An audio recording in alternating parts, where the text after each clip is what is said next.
Good afternoon and welcome to the Lockleys Bowling Club for, the highlight of the season, the Premier Grand Final. My name's Ash Halls and I'm joined here by David Ost. Good afternoon, David. Afternoon, Ash, and brilliant conditions for bowls. Yeah, perfect day here at Lockleys. It's renowned for its wind, but it's pretty mild as by Lockleys standards. Now, we've got Ascot Park playing Adelaide today, and I've been excited about this game since I found out that Adelaide knocked off Somerton last Sunday night. No offence to you as a Somerton member, but Somerton have won the last 2 years, but unfortunately just couldn't get across the line to get into this game.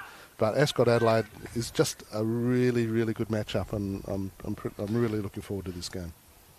And we've probably got the matchup to call today. We've got Seamus Curtin from Ascot Park playing Scotty Thorburn. Yep, so that's the feature rink that we're going to start with, is Seamus Curtin against Scott Thorburn. On other rinks, we have Mitch Percy for Ascot Park playing Corey Hicks, Brett Davis on rink 3 playing Nathan Black, and Sam Dittrich on rink 4 playing John O'Voigt. So 4 really good matchups. On rink 1, we have for Ascot Park Peter Schofield on the mat, Barry Fry playing 2, Tony Trelaw 3, and Seamus Curtin skipping. And for Scotty, we have my old mixed pairs partner at Hope Valley, Patrick Impagnatiello, leading, Kate Argent-Bowden playing 2, Cooper Hocking in the 3 spot, and Scott Thorburn skip. And the 2-end roll-up has just finished, and we're down to the first end of the day, and the first...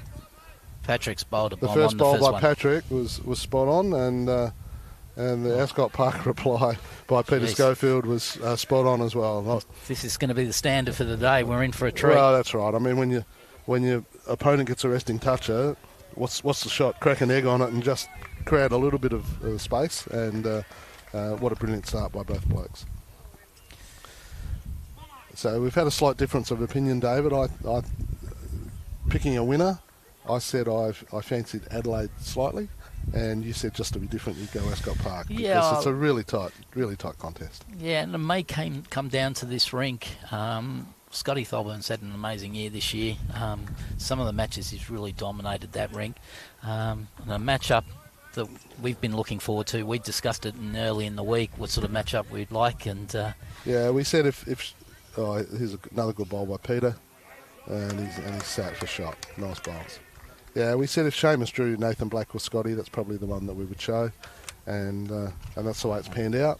Unfortunately, I've drawn a rink that's a bit further away from us than we'd like, but we've got the TV monitor in front of us. So now Kate for her first serious bowl of the day. Put it on a pretty good path. The green is running around about 16 seconds. So for those of you who are from interstate or local who don't know, Corey Hicks, one of the Adelaide skips, is actually the greenkeeper here, and he was down here earlier, and one of our local boys put a few bowls down. They were timed at between 15.8 and 16 seconds, going both ways. The wind wasn't quite as strong right at that moment, so it's a bit of a southwesterly, so they're bowling into it just at the moment. Pretty handy bowl here from Barry Fry. Yeah, nice bowl by Barry. So Ascot Park holding probably 2 there, maybe.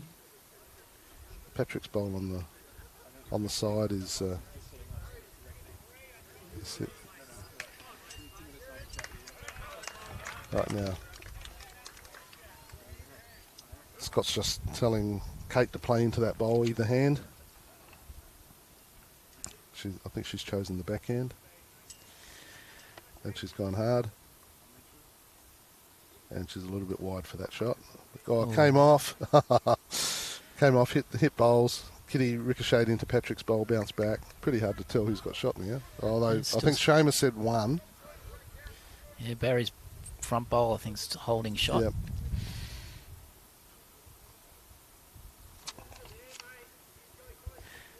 Just for those of you at home, Barry Fry's using aerodynamic 3s. Yeah, you were very vigilant earlier in the day.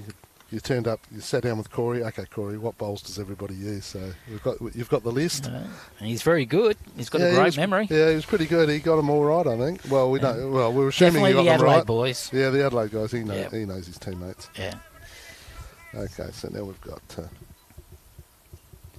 One of the young guns. Cooper Hocking.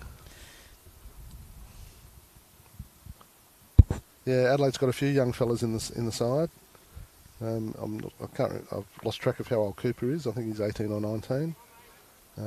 Corey Hicks skipping is 20. His younger brother Charlie 16, and young Kobe Jarman's the youngest of the crew. He's 15. Yeah, I love the way the Adelaide have gone about, getting them involved in the game. Yep. And their talent goes with it too. Correct. So now we've got Tony Trelaw. Tony was a member of the state over 60 side that won the national title back in October.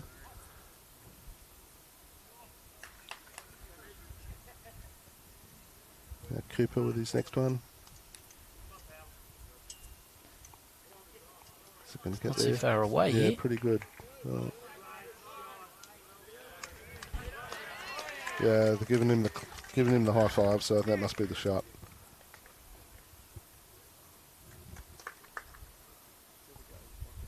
Now Tony.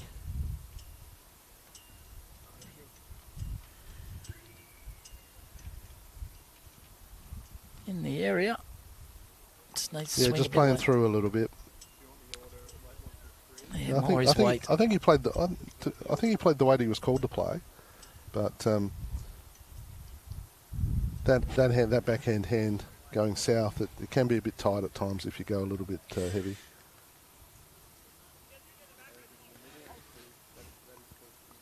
Right, so we assume Adelaide's holding one with that bowl of Cooper Hockings.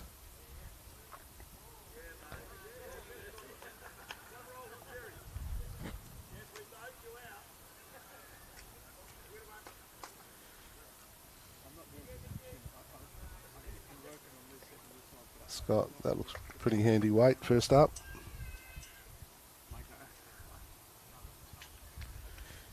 Weight's pretty good. The weight was good. It just, as I said, especially on that side of the green, if you play a little wide, it just doesn't seem to come back for you. Just the nature of the breeze here. They're bowling in a southerly direction and we've got a southwesterly breeze. Yeah, he's Seamus. It's very close here. Just a little... Oh, it's running out nicely. That's very close to shot. Yeah. Yeah, Cooper's given the signal, one down.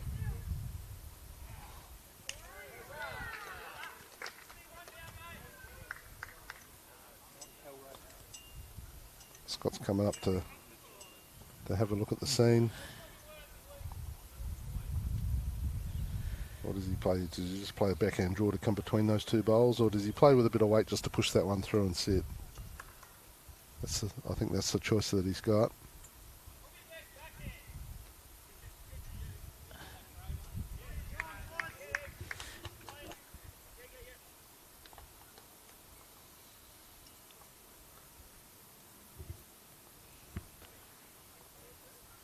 Might just be a bit tight with that one.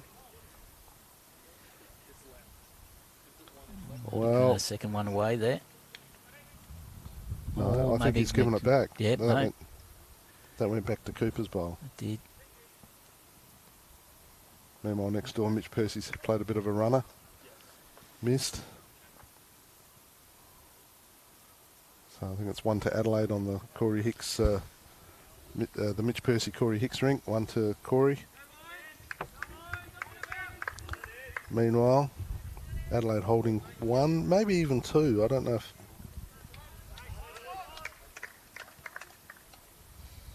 the Patrick Bowls beats the Ascot Park Bowl, but anyway, we'll soon find out. Seamus switching to forehand, I think, on this shot. I don't know if he's looking to run into the shot bowls.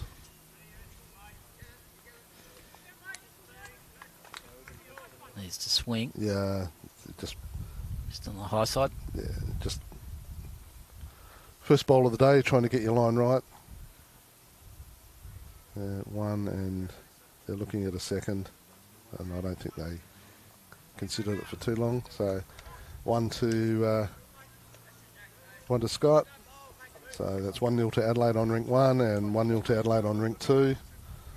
And 1-0 to Ascot Park on rink 4. So Sam Dietrich's picked up a shot against John O'Voigt. And Nathan Black picked up a 3. He's picked up a 3. Okay, Cole Harvey's just standing in front of the board from my perspective, but you can see it. So that's looks like a 5-1 lead to Adelaide at this stage after one end each. Early tactic from Adelaide is going long.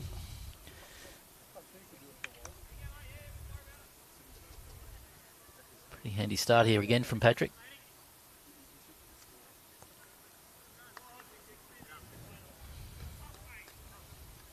Yeah, Patrick, he's a great guy. He was at Adelaide for some years and was struggling to break into their first side. He came and played at Hope Valley for a little while I was there, and then he won their club championship one year, the year after I left, and played a couple more years there, and then decided to go back to Adelaide and has found a spot, found a home in the top side. From Peter. Found a home in the top side, and he's bowling very well. But a good reply there by Peter Schofield.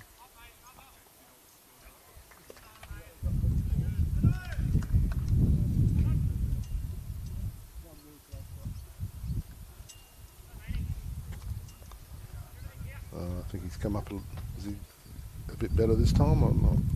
Yeah, his weight was a little bit better.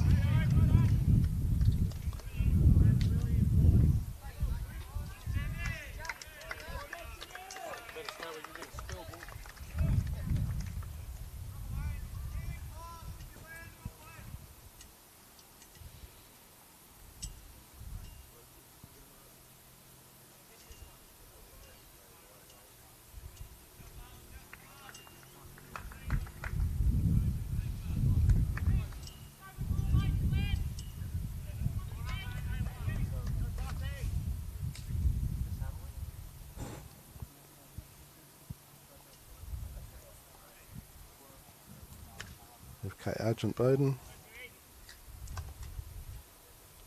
Just trying to sit that bowl. Just a little bit heavy, I guess, for the line that she played, or a little bit wide for the weight she played. Either way, got a little touch on the shot bowl.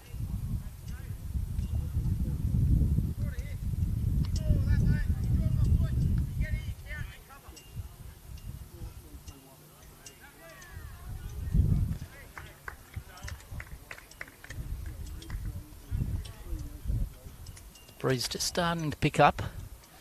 Normal, if you're out there to know Lockley's bowling club, you know the predominant wind here. A little bit from behind, a little bit across. Yeah, the way the players are going, so coming this way, the backhand will be a bit wider than the forehand. Ash, what's the score on rink 1? 1-0 to Adelaide. And same for 2? Yep. Yeah, 1-0 to Adelaide on rink 1, and even though they didn't put the score up, so the number 2s have been remiss in their duty already. 1-0 to Adelaide on rink 2. That's Corey Hicks. We'll be getting scores up on the monitor shortly. They're just getting it sorted. So now Cooper Hocking. Ascot Park holding one shot here at the moment.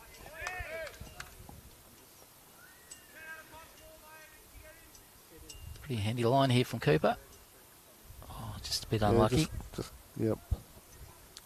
You just need to be a little bit tighter.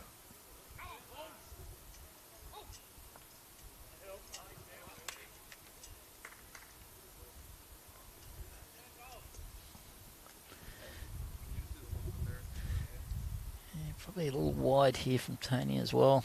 Just now this wind's picked first up end of the day, the breeze is a little bit stronger than when they were rolling up, so you just got to narrow your line up a little bit.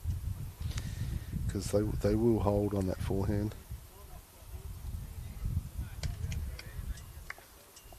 And obviously it depends what type of bowl you're using as well. But okay, so Cooper, he's rolled Patrick's up. Would have been lucky to have got the shot, but he's got a closer second wood.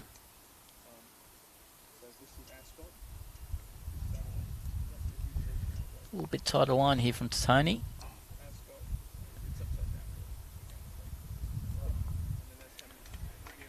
Yeah.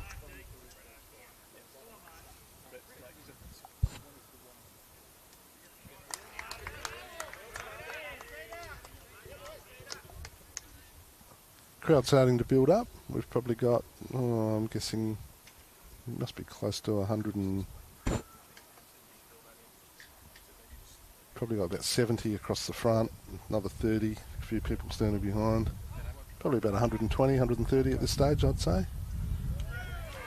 And that will build. If any, yesterday was any indication, how many we had at 3:30 was a lot more than we had at 1 o'clock. So if you're thinking of coming down, it's just a beautiful day. We've got a barbecue going, bars open, and some great bowls.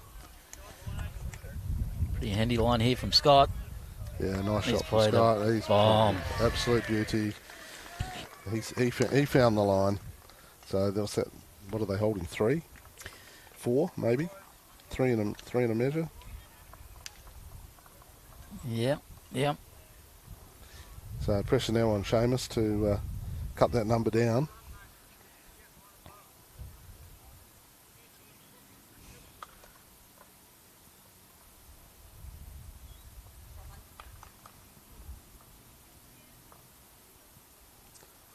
Meanwhile, on rink 4, a good pickup by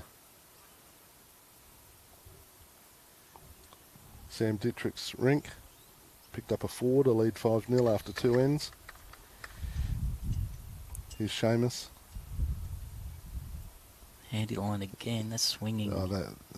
His bowl swung. So what's going to happen? Oh, well, he's peeled out one of Patrick's bowls, so probably cut it down to 2. He was a bit unlucky. If he'd missed the front one and hit Patrick's, he probably would have sliced in for a closest third wood.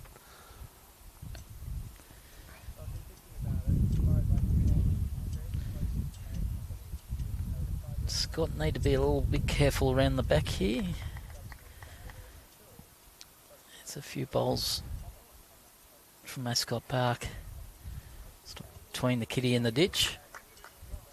Be interesting to see what he plays.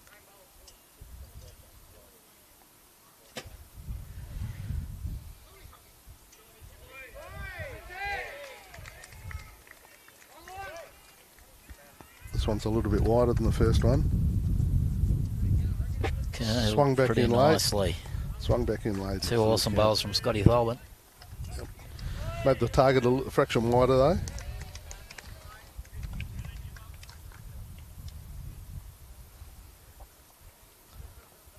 Seamus just studying the scene and working out what he's looking to do. He's 3 down, probably 3. The camera angles can be funny. Yeah, but he's got. Yeah, he's got 3 bowls sitting behind, but I'm not sure how the kitty gets there. With the, I guess if he smacked it hard, I don't know where do the bowls go? Where does the kitty go? That's why he was studying it pretty intently. From our angle, we can't see the kitty and how it's.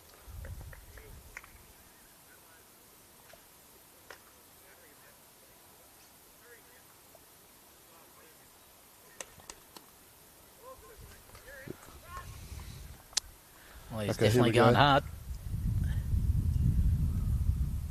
And missed everything. A bit unlucky there. So it's 3 and a look, and I reckon it is 3. So 3 to Adelaide. Makes it a 4-0 lead to Scott's. Well, did Scott put 3 fingers or 4 fingers in?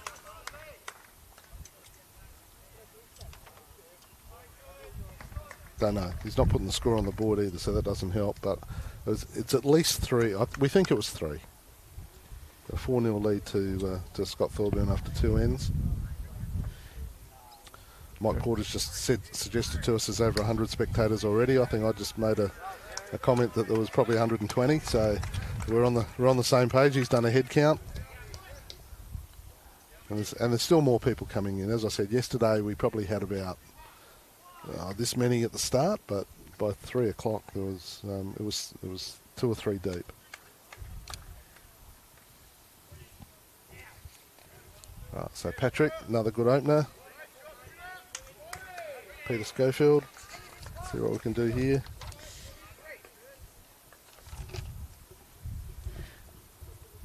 Peter using the Aero Evolves. It's got off to a pretty good start today. Good weight. Pretty good. That one drifted.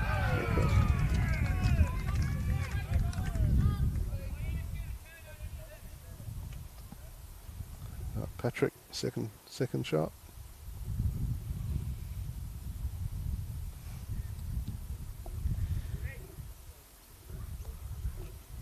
Yeah, that one just both just dipped across the head just a little bit.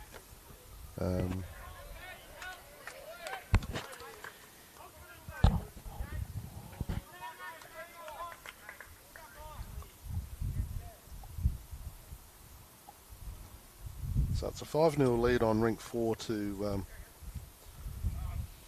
Sam Dietrich. Nathan Black leads 4-0 against Brett Davis. 1-all on the Corey Hicks matchup. Corey Hicks, Mitch Percy, Corey Hicks.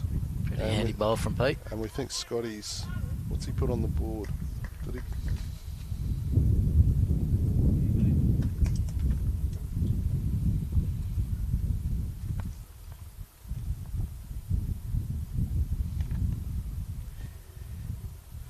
Anyway, back to the bowls.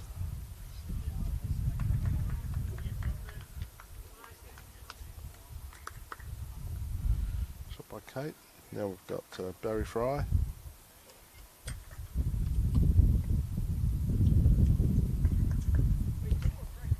Fairly handy line here from Barry. All on his weight. His weight's pretty good too. Very nicely done. Possibly one.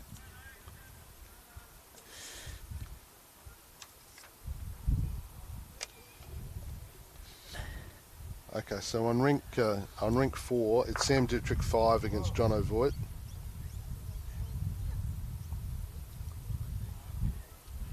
On rink 3, it's Nathan Black 4 against Brett Davis 0. Mitch Percy's 1, Corey Hicks is 1. And Scotty Thorburn, what's on that scoreboard? Is that a 5? Is it 5-0 after 2? Is that what it... Can you see that?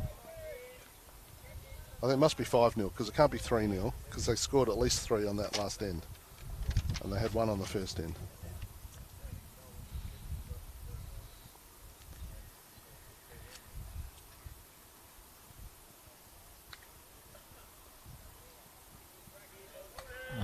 A little bit of luck for Barry Fry.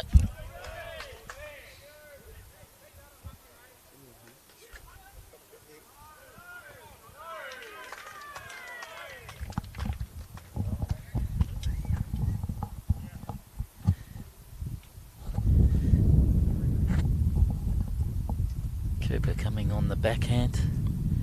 Probably just trying to play through the kitty.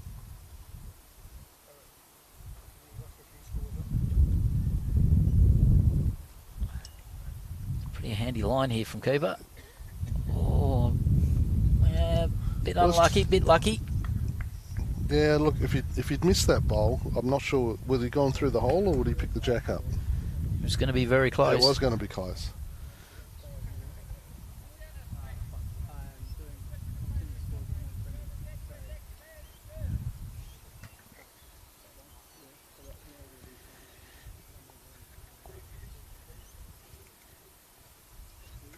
Tony might be following Cooper down here. It is 4-0 to Nathan Black on rink 3, Mike. Okay, Yeah, well, very nicely done. Yep. All right, well, no question what the shot is.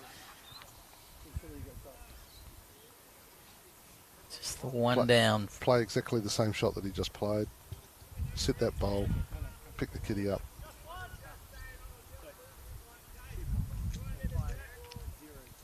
Okay, so it's 5-2. Sam Dittrich against John O'Voigt. John O'Voigt's got on the board. Scott's asked Cooper to play a little extra weight on this one. Yep. It's going to stay a little narrow, but... Okay, that was effective. Got a result.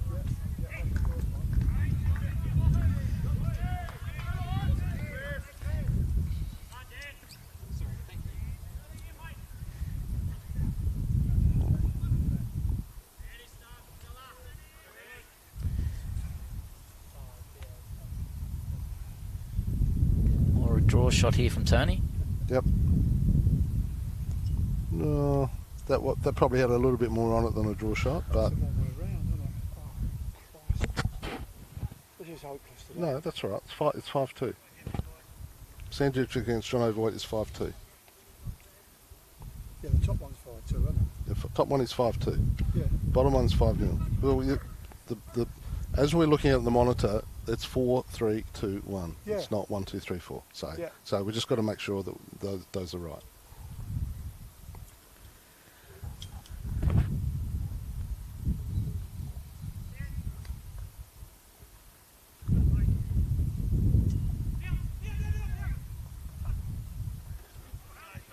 Okay, so Scotty Tholburn's deep in thought in terms of what he's playing here. Looks like he's playing a forehand shot.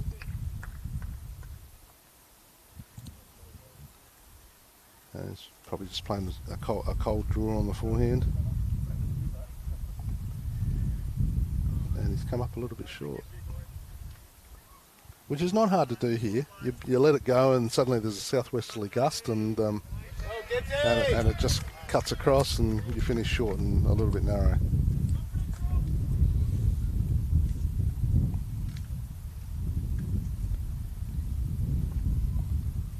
Okay, so Nathan Black is now 4-1 up against Brett Davis. Brett Davis is on the board with a single on the third end.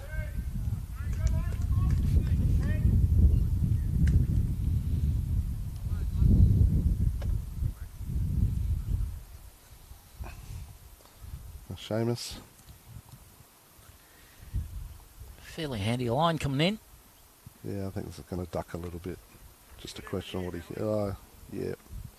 Probably held its line a little bit more than I thought it was going to, but he did have slightly more than draw weight on it. Alright, so Scott's gone up to peruse the scene. Adelaide holding.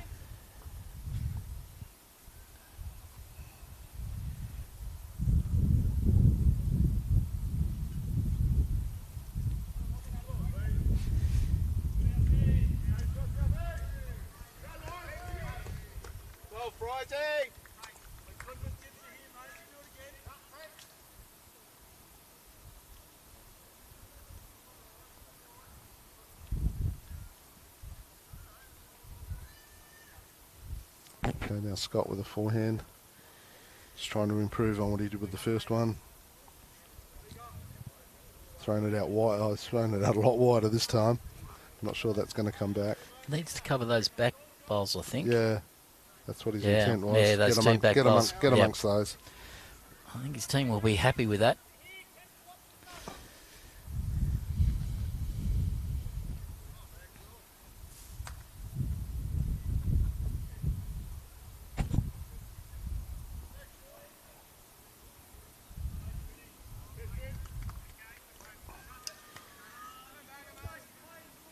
James doesn't need to change too much here.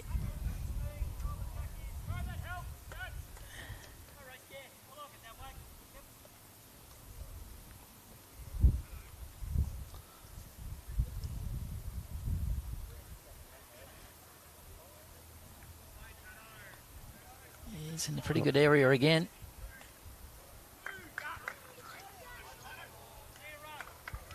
Oh, he went through the hole.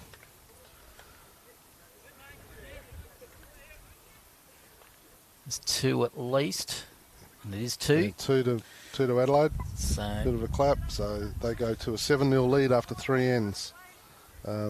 Scotty Thorburn over very strong start. Seamus Curtin.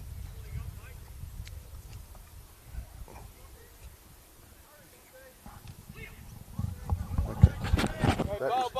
That is 5-2. That is 4-1. That is 2-1. No, sorry, 2-1. And that is 7-0. Right. Not much difference, is it? All right, we're just sorting out scores because they're not exactly right just at the minute.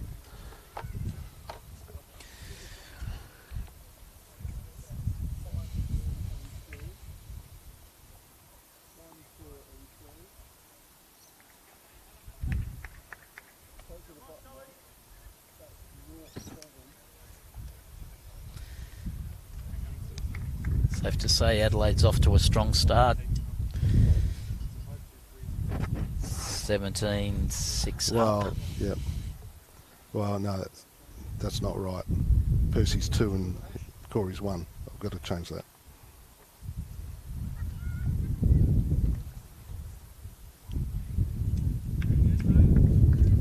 Meanwhile, back at the Seamus Curtin Scott Thorburn rink, we've had 2 lead bowls who've just gone through just a little bit.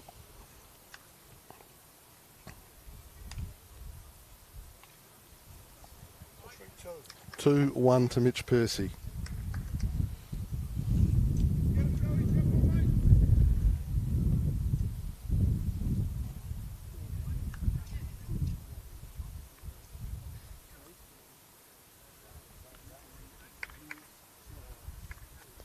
Now Peter Schofield with his second bowl.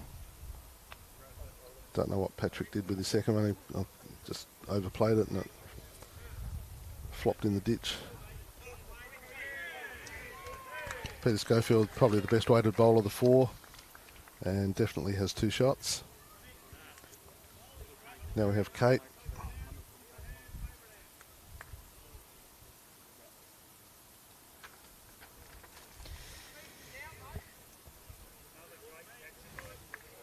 Kate using 3 dynamics.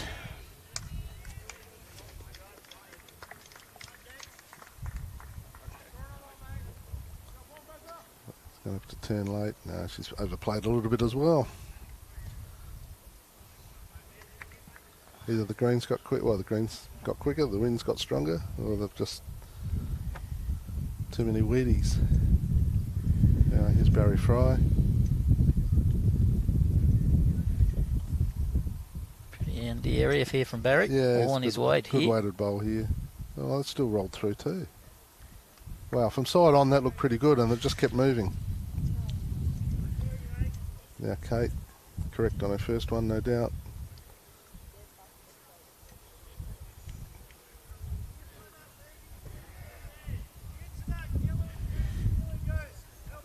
Okay, liking this one a little bit more. Yep. It's continuing to roll, and almost. Not a bad correction yeah, there. Almost.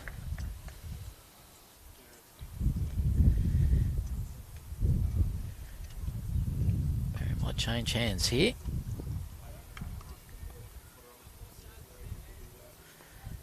That's cool from Seamus. Play his backhand. Just try and roll the front roll bowler Peters.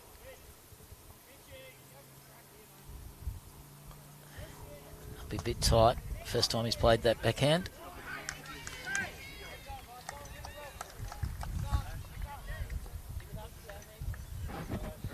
Always interesting playing the backhand with the wind. It is. Okay, so on rink 4, Sam Dietrich's just picked up a 2. He now leads 7-2 against Jono. Cooper in a pretty good area here. Again on his pace. Just a little bit of a late turn. Unlucky. Yeah, well, that's a definite one to Ascot Park. If it was a measure before, it's not now.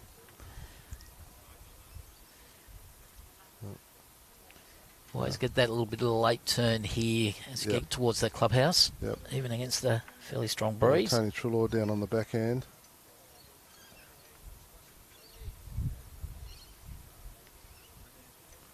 And has played a very nice shot. Nice little touch off the shot bowl and picked the kitty up, probably made 2 out of that. Yeah. Certainly a better one than it was. Probably forcing Scott to call Cooper back on the forehand now. Yeah, just a draw. Fraction more on his last.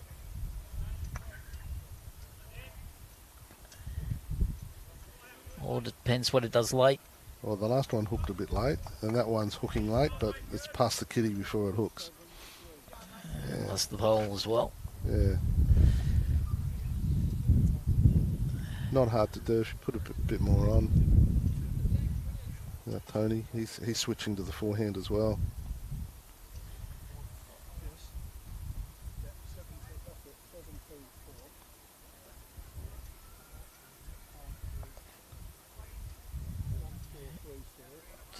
Fraction wide on this hand. Turning in nicely. Weight is really nice though. That's third shot.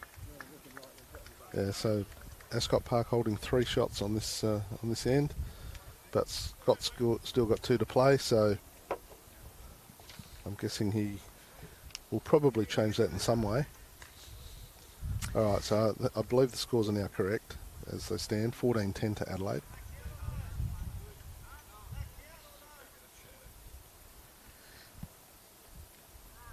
After 13 ends.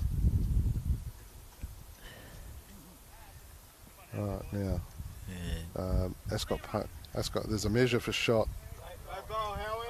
All on his weight here from Scott. Very close. Oh, just rolled through. Yeah, I don't know if there's a lot of change there. Next door, Ascot Park have won the end. Mitch Percy. Was either 1 or 2.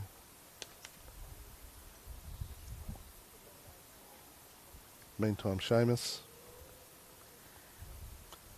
I guess his shot's just a forehand shot trying to sit Scott's bowl. Add to the count.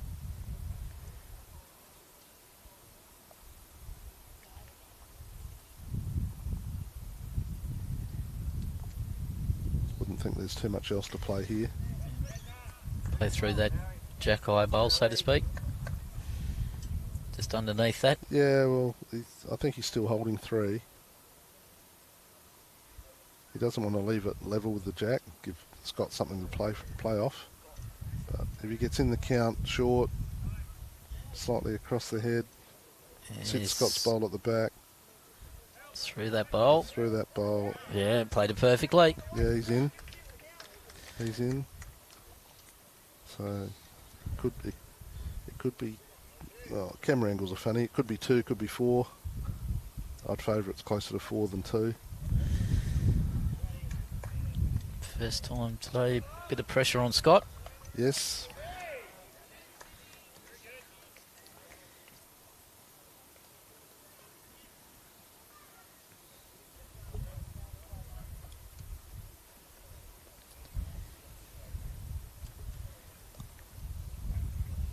Definitely slowed his game down. Never done him. Well, he's been very methodical today. He has been. He generally likes to play quick. The Ascot Park boys told me Seamus tends to play slow, and maybe Scott's just slowed his tempo down to match it. If you're a quicker player, you can get frustrated if your opponent's slower, and so you've got to do something conscious to not allow that to affect you. And it's noticeable he's been very methodical in his choice of shot selection and how he's gone about it. All right, so he's turned that one up. I might have cut a couple out. He's definitely cut a couple out. Might only be 1 now. So early on, does Seamus go looking for that second wood? Try and the only danger is if he gets the split, he could play his own onto the jack and move it back, and who knows what happens if the kitty goes back. So interesting choice. He's not on the board yet. Is he happy with the with the 1. Does he just play the draw, just trying to get a little touch on the jack, move it 6 inches and bring the other 2 into play? Anyway, that's for him to decide. He's walking back to the mat now. I don't know. Just he's got. You wouldn't want to play a drive and it goes wrong and you lose shots when you're 7-0 down after 3 ends. Just a couple of rolls of that. Yeah, a couple of rolls of that. His bowl stays. Yep.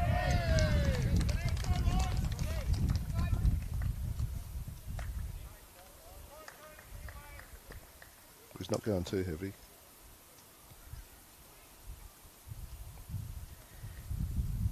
He's played enough weight to roll to peel it out if he hits it. Just a little wide. Yeah. Come on, Dad. They're on the board. Right ball, Dad.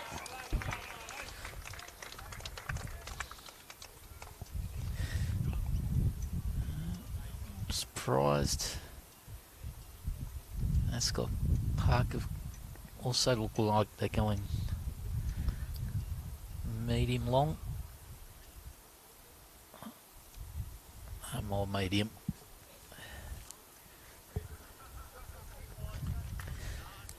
All right, so on the bottom rinkers we're looking at it, Seamus Curtin has now scored 1. Did they put it up? Anyway. It's now 4-1 to Mitch Percy on rink 2. Percy 4, Hicks 1. The other scores are correct as per the boards. Yeah, they haven't put it up on the board yet. The Seamus Curtin shot. I think it was only 1. Anyway, Good Peter start. Schofield, he's what, a foot and a half behind. Yep.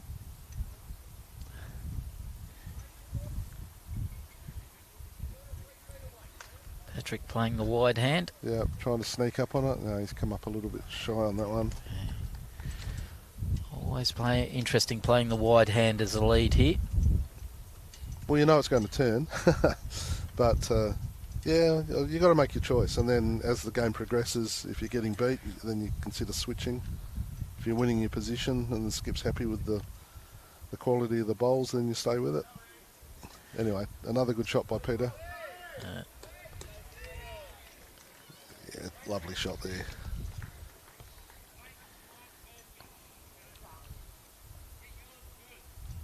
Now Patrick just has to... did he switch hands there? Yeah.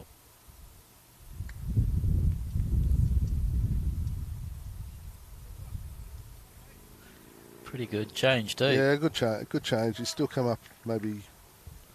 it'd be a measure between that one and the one of Peter to the back for second shot. I fancy, looking side on, I fancy Patrick slightly. But we are, 25 to 30 metres away, so... Anyway, Barry Fry, he's gone the forehand. Just needs to creep a little bit more. Yeah, I guess what you're trying to do is just beat the front one of Patrick's. Oh, there's a little bit of a pocket through there on the backhand for Kate to come.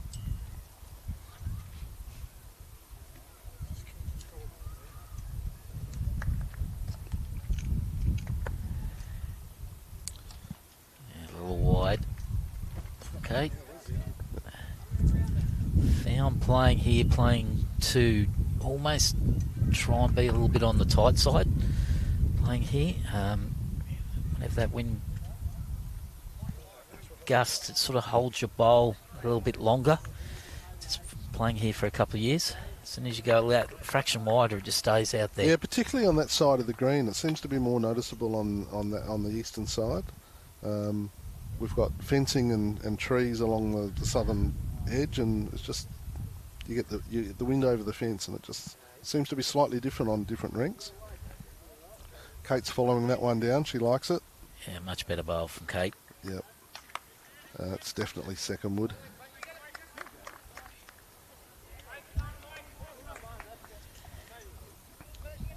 So Sam Dittrick's picked up another shot. 8-2 he leads after 5 ends. And the Nathan The Nathan Black Brett Davis rink is now Brett's 3 and Nathan is 4. So that would just put, and with Seamus Curtin's 1 that hasn't gone on the board yet, I guess Ascot would be a shot or 2 in front. Very good bowl there from Tony. Yeah, Very nice good bowl home. by Tony. So that might even be second wood. It's pretty hard to see which, like the kitty's obscured on the camera angle. But it's in the contest for second wood. Now Cooper. Might play a little bit of weight here. Yeah, for Cooper. he's on the forehand, so perhaps just split the 2 bowls might be the shot. Has he given it enough? He has not given it enough, and he's possibly blocked the hole.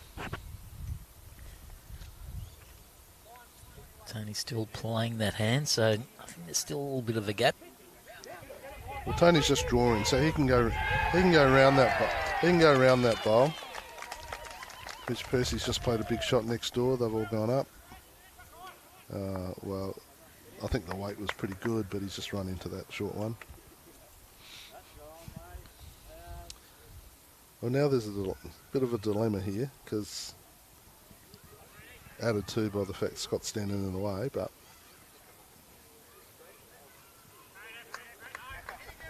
I think Cooper has to try and come with a bit of weight between the bowl he just played and the one that's on the line. And if I'm Scotty, I'm going just if you don't go through the hole, just hit something and get it out the way. He's playing with a bit of weight here, Cooper. Yep. He's cleared it all out. Well, sort of semi-cleared it. He hit the one that was in the way, but big pick up from Mitch Percy's rink. They may have picked up a 6 on that rink.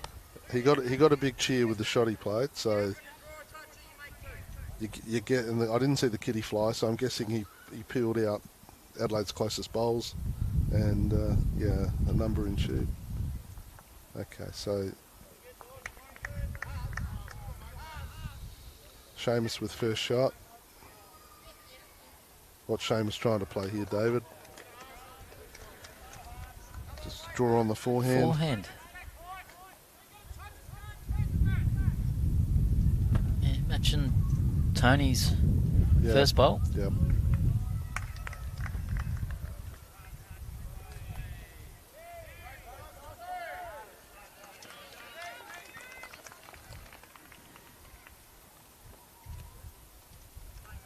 Someone didn't get the memo. He's standing in the way there. That's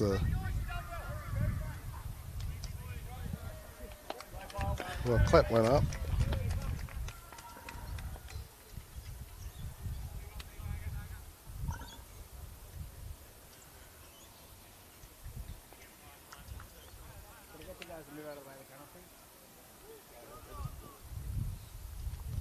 Okay, I think that.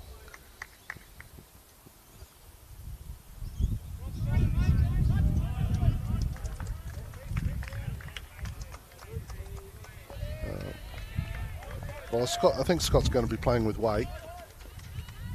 Just a question which hand he comes. There's a bowl right on almost right on the line.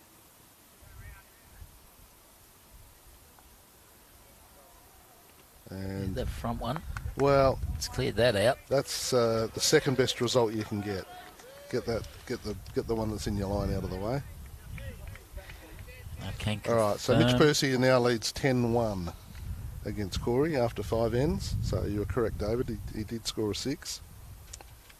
So it's 10-1 to Mitch. Sammy Dietrich leads 8-2. Brett Davis is 3. Nathan Black's 4. And I think it's 7-1 to Seamus, even though they haven't put that score on the board. In the meantime, Seamus and Tony are just discussing what they're going to play. Part of that will be predicting what Scott's going to do with his last one. Yeah, I'd say somewhere in the front. Bit of a blocker. Yeah, well, you've got some choices here. You can put one a ball in front, get a counter in front. Of course, the closer you get to the kitty, the easier it is for Scott to play onto it, play the bowl onto the jack.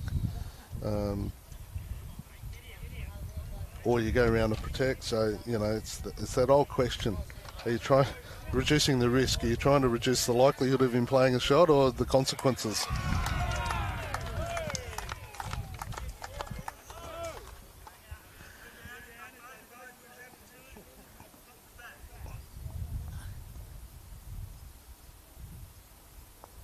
So he's, it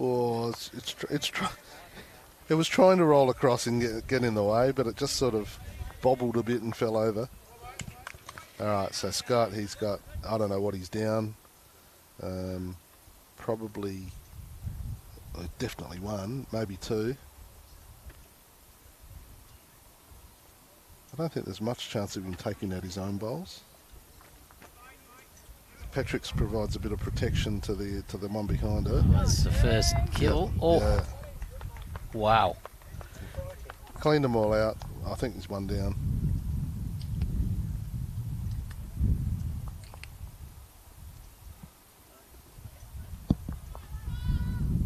Yep.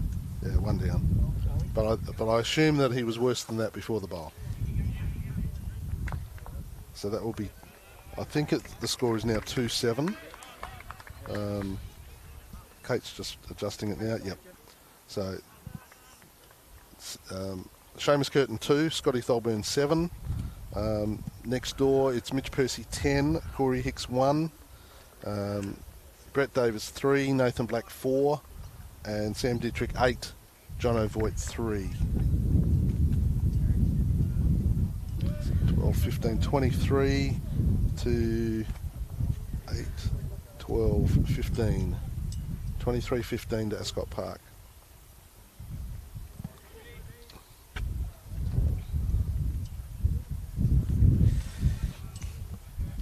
Peter on the mat. Another very good start here from Peter. Yeah, he's had a good start. I think he's slightly in front of Patrick at the moment. Patrick's had some nice shots as well, but I think on balance, Peter's won his position in the first 5 ends of the game.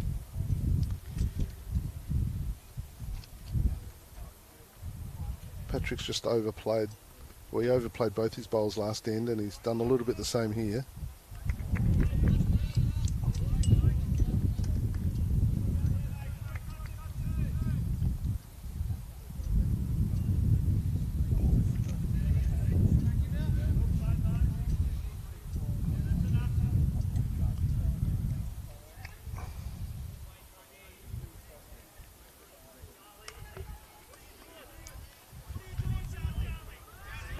Charlie Hicks has just played a big shot on rink 3. Peter Schofield, 2 good weighted bowls. That one just cut across a little bit. Patrick in the area here. Just needs to roll out a little bit further, which it has done. Pretty good correction on his first one. That's a good shot.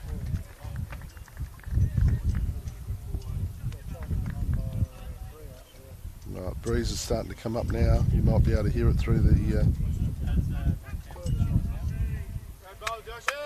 the microphones.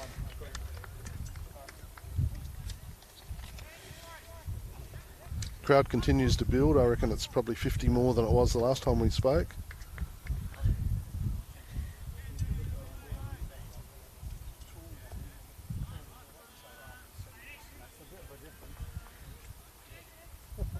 Okay, coming on the backhand. Just need to allow for this breeze that's kicking up. Let's bring it out a bit wider because she's going to turn a fair bit.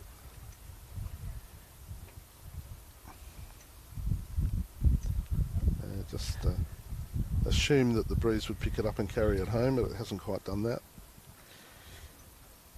Barry using aerodynamics. Size 3. Actually size 4. Size 4s.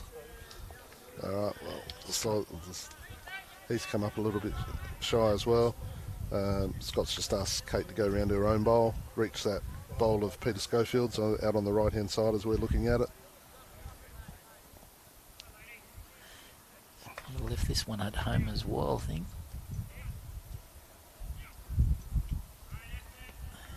Yeah, well, she wouldn't be totally happy with those two.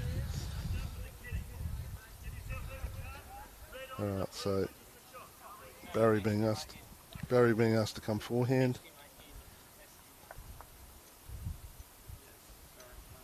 Oh, sorry, it's Tony Treloar. Barry's put both of his down. Tony Treloar. His hook a bit late towards the end. Yeah. Pretty good effort. Well, got rid of that front bowl out of the way for his next one.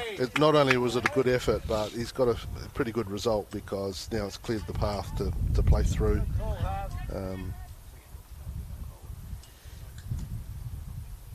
Yeah, Cooper. What does Cooper do? Does that allow him to play the forehand now? Which looks like it does. Yeah, Cooper's playing forehand.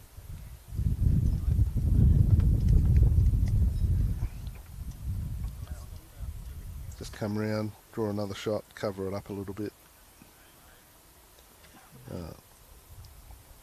Just stayed wide a bit longer than he would have liked. Again, that breeze has just become a little bit stronger. Now Tony Treloar can afford to play this one a little tighter, I would imagine.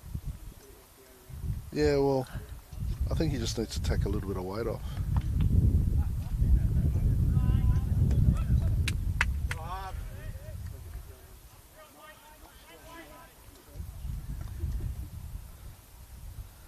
Unless he was being asked to drag that kiddie through, but I think that was probably a metre and a half longer than would have been the ideal shot. Yeah, nice reply, Cooper. Yeah.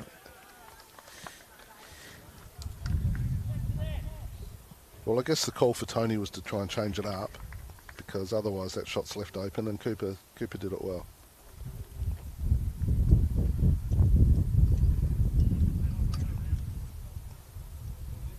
Right. In the meantime, Corey Hicks replied to that 6 with a 3 of his own, so he's brought it back to 10-4. That's a good response after dropping a 6. Good team effort. Now Seamus, he's playing forehand. I guess he just gets a little piece of the kitty. It's close. Brings it back. Oh, that was very good. Very good. Got his own bowl as well, which might have brought the second one in for Adelaide. Possibly third one. Third one out on the left.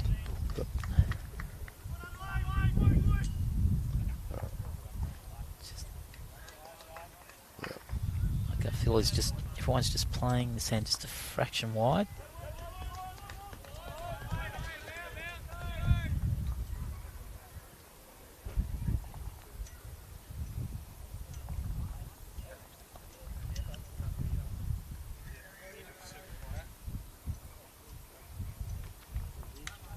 Scott playing the backhand. Just looking at getting around Kate's front bowls. No, he thinks he's short. He's given that one away.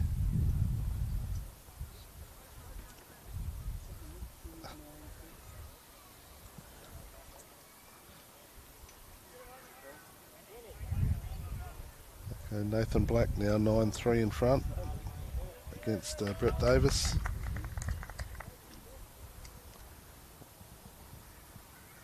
He dropped his weight. So 23 all. Just needs to stop now. Yeah, that's... Don't know. It's definitely 2 from my position. He's got a bit of a free hit here. Yeah, well, Scott went backhand the first one, so was he just playing a safe option, or? Yeah, I think he can swap it over and play the forehand. No, he's going backhand again.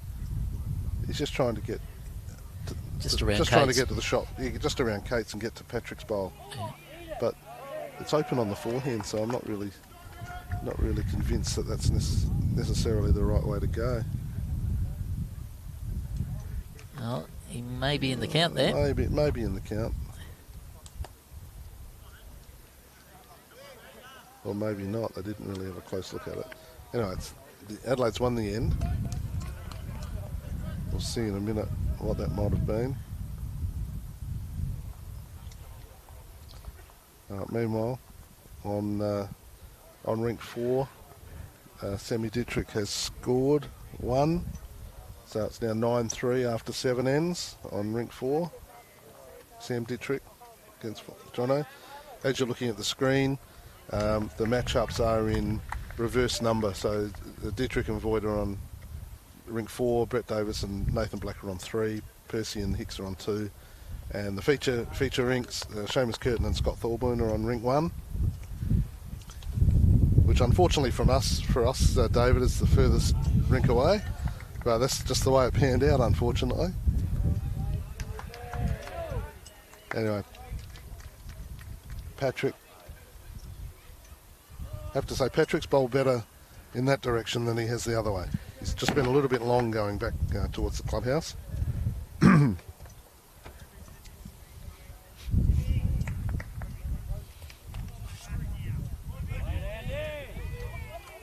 Now Peter Schofield.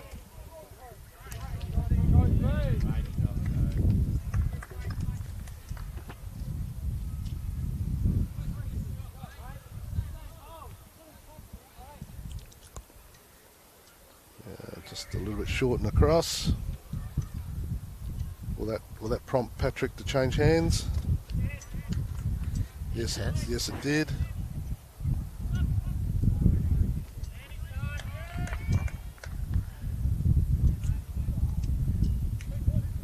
And suddenly that side of the green's got a bit slower. Not a bad shot. Yeah, I think you'll take that. Yeah, it's 2.5 feet short.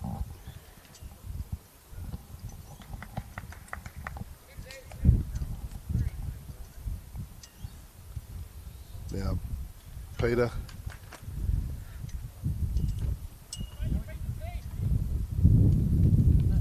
Nice line.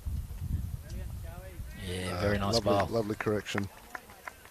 Just threw it out that fraction wider. Had the right weight. Now Kate, she'll follow that down, I guess.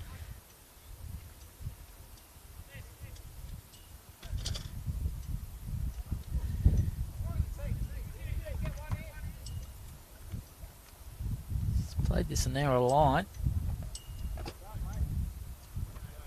Yep. It held up.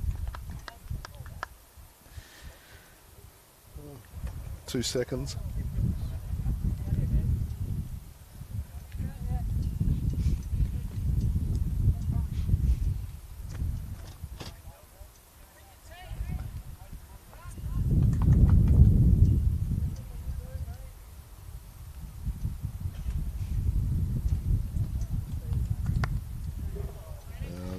Bit of a short bowl there by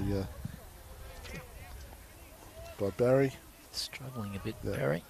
Well, I think the crowd are taking this more seriously than yesterday, as well as the players, because the crowd's almost as big as yesterday, but there aren't as many with beers in their hands right at this minute.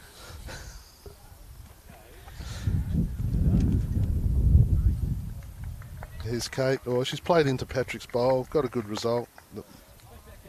Close to shot. That was a nice way to bowl.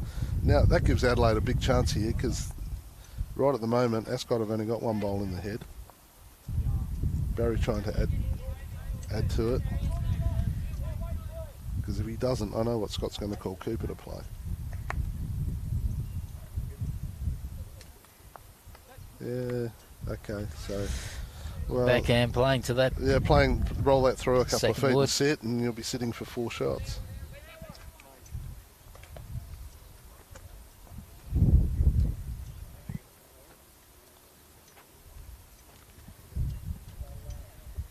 Nothing for short here, huh? And he's not short, I can tell you that.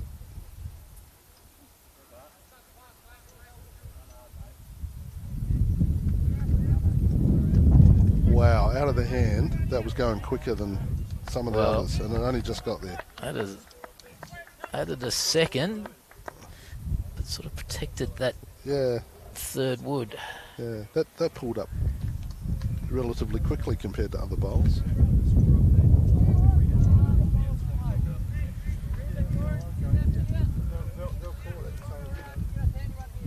Okay.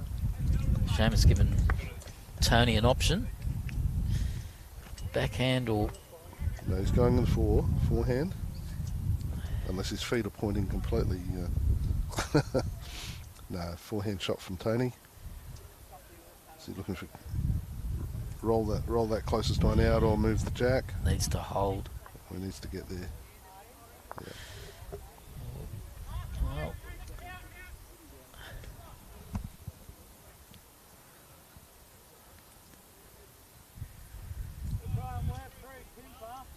Well, Lockley's doctor's having a... It's doing its thing. It's doing its thing, isn't it?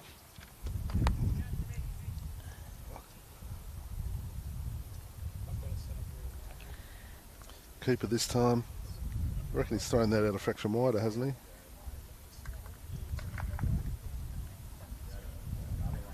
he? Yeah, and come through.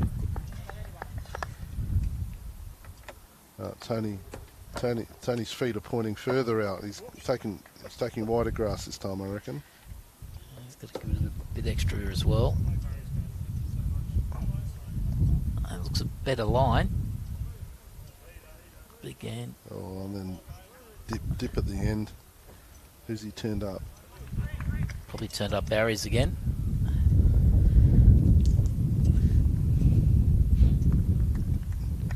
Could be shot in 3 minutes. gets hit a couple of times more.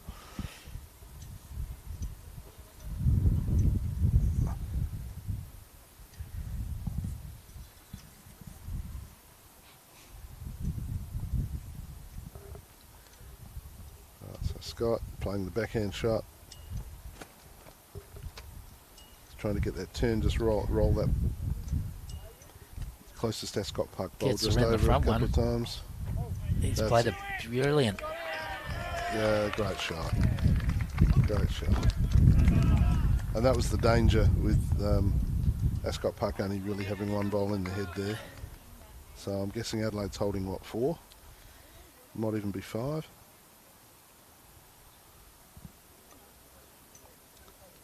you think the front one of the... It's yeah.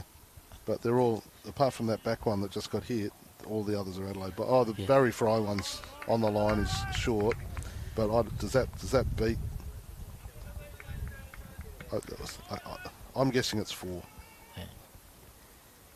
The two that are together, the white one on the side, and the two that are back right. Well, I think one's in and one may not be in.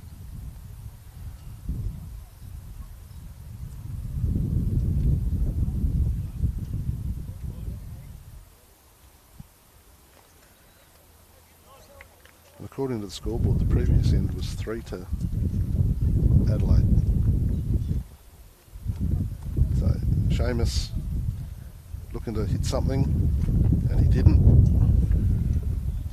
Still got one more bullet left. That puts a bit of pressure on when you're 3 or 4 down and there's only one bullet left.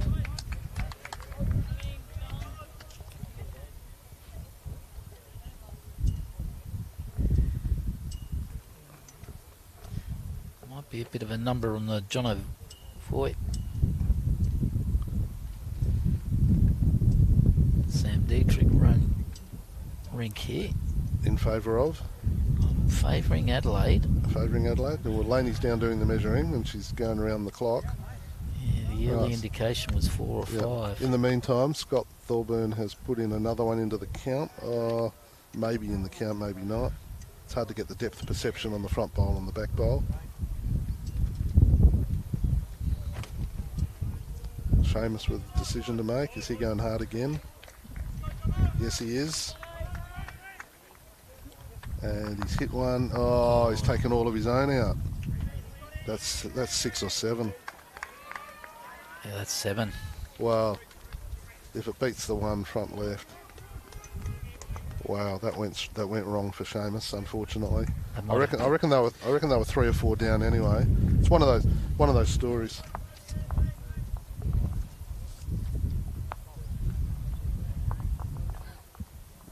You think it was the maximum?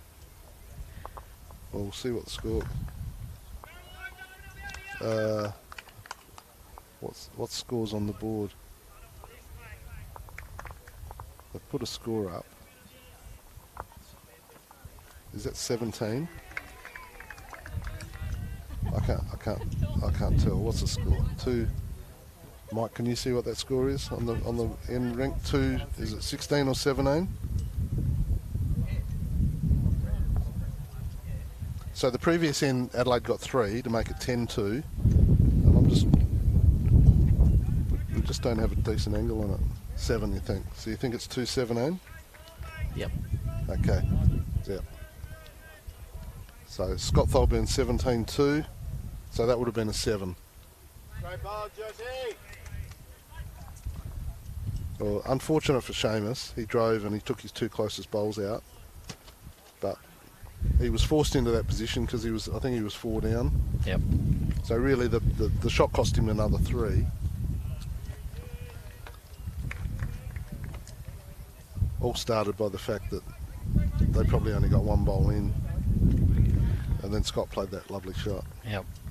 All right, so if we update scores, Mike, it's 17-2, Thorburn against Curtin. Mitch Percy's 10-4 up, that score's correct. Nathan Black's gone to, is that an 11-3 lead over there?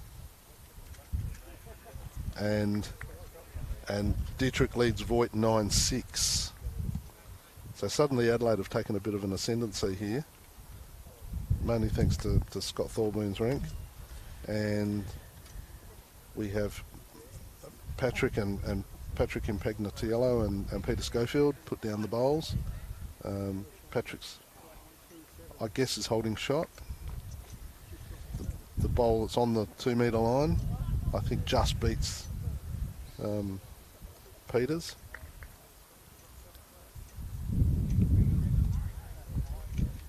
Mitch Percy now leads 11-4. So Mike Percy's 11-4 up against Corey. Very good bowl there from Kate. Yeah, good bowl by Kate.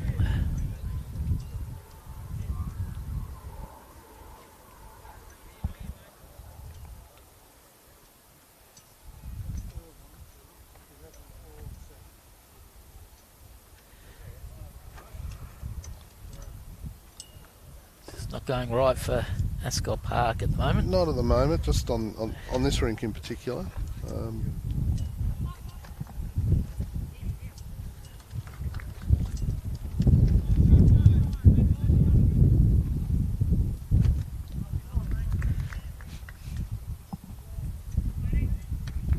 We're not even halfway through the game yet, so Plenty of time. plenty of time. No reason to panic. Adelaide's gone out to a 13-shot lead, mainly on the back of Scotty Thorburn's rink, but all it takes is 2 or 3 ends and changes.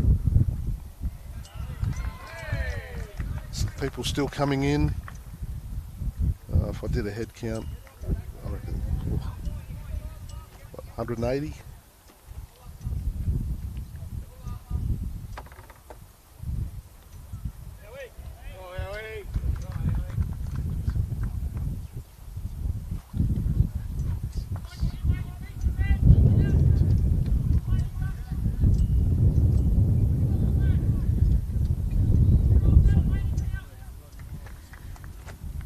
Keeper in the area again.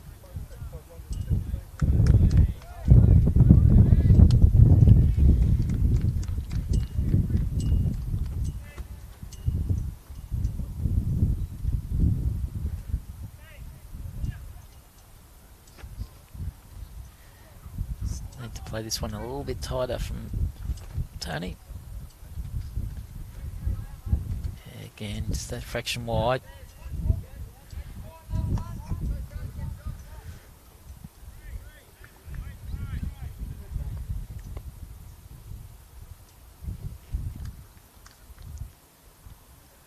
Here's Cooper looking to consolidate the position here. They're holding a couple, probably 3. Yeah, nice weight. Yeah, nice weight, and he's Kitty happens to tickle out that way. They've got bowls over there too. 200? I'm guessing 200. Yeah. Yeah, we're not guessing, we're telling You're telling me? Yeah. Well,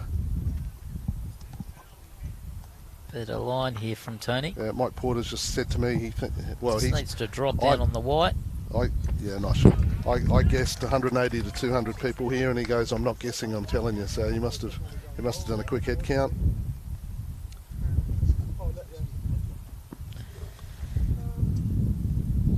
So a beautiful day for bowls, and the boys and girls are putting on a good show. They'll call it. A long way, that's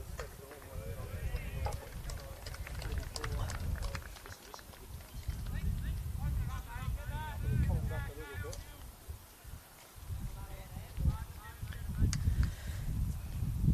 A little bit of deja vu on the previous end. Scott just matching the blue bowl of Tony's. Oh, he's probably just come down a little bit quick. Open it up a bit. He's still got one left. Seamus, a little bit of pressure.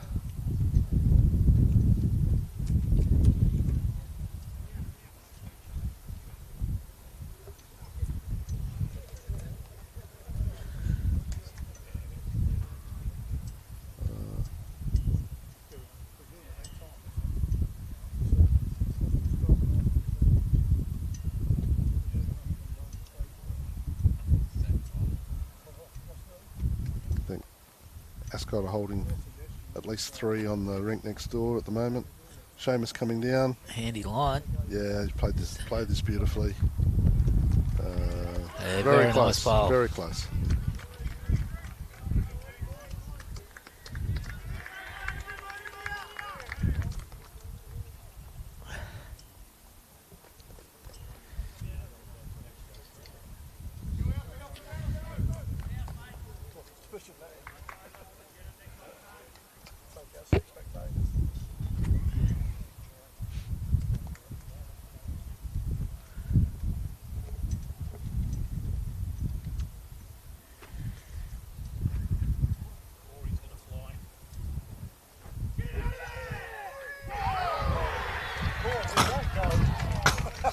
Did he hit Andrew Smith with the kitty? Corey drove, the kitty launched, and I think it hit Andrew Smith.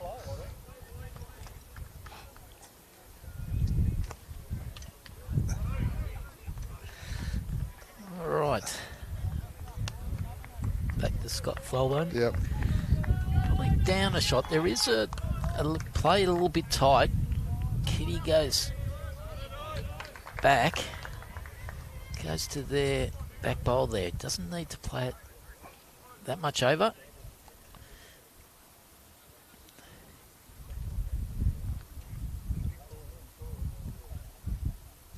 It's in the area. Just needs to drop. Yeah, nice weight. Who do you think's holding? That looks like Adelaide's still holding to me. Anyway, Seamus with one bowl to play. Yeah. Get a sense of what it is. Played as one down. Match that white bowl jack high. Yep. Roll that over once. Anyway, Pick up 2. On rink 4, Sam Dietrich scored another 2. He leads 11-6.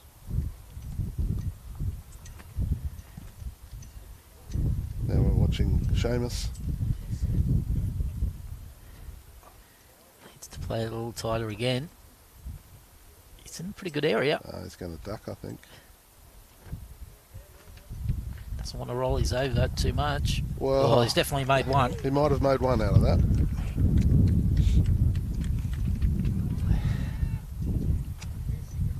Might change it up a bit here. Yeah, need to have a bit of a team talk, I think. Seamus is going down to have a chin wag with the lead as to what they want to do. Just needs to get a few more bowls in the head. What are you saying at this point? You're just going, how about we just go a bit shorter? You choose your length and get close. Well, the thing is that the Adelaide are playing long. They go short. They play into one Scotty Tholburn's hands, well, don't you they? do. Well, then if you decide to play short, then you've got a choice to make. Is it mat on the tee and play short, or mat up and play short? Yeah. If I'm playing Scotty Thorburn and I want to go short, it's mat on the tee and play short. Yeah. The chances then, if he hits it, there's more chance of it going out of bounds rather than in the ditch. Yeah, no, totally agree. And not only that, if it goes in the ditch, you've got a lot more room to draw second wood.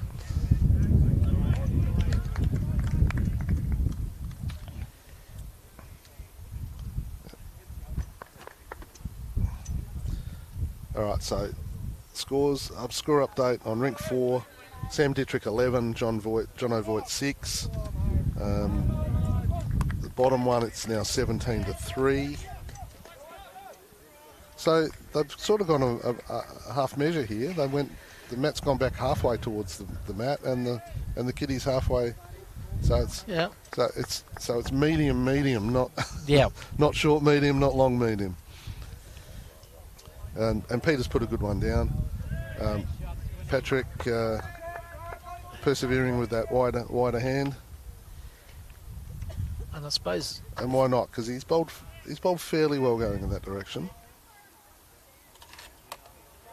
And he's just sat on Peter's bowl. Ascot Park got shot, but...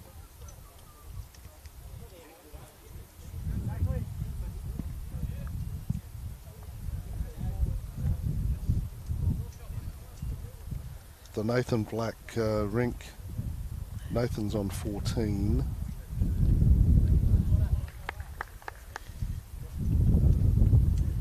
What did Peter do? He just went through a little bit. Yeah. All right, so Patrick's just playing to just drift inside his previous bowl. Thrown down on a good line. You should start turning late. Yeah, if the weight's right, he's got a good one here, but no, he's not here. He wouldn't be happy with that. He's got a little low 5 from Kate, but he's probably disappointed with that bowl. Now Barry. He's played a tighter line here from Barry. Well, any kiddie movement's good. Well, No. That's a very good home. Good number 2 bowl. Now Kate. She's been playing backhand most of the time, so I think she's still on that hand.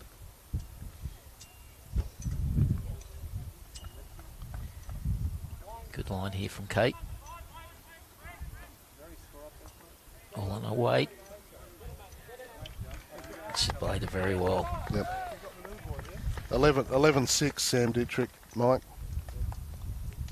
Nathan Black's 14. I'm not sure what Brett Davis is.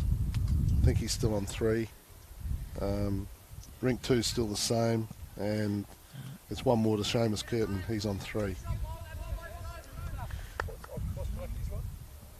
Blackie's 14. It's 14-3. 14-3, yeah. 3-14.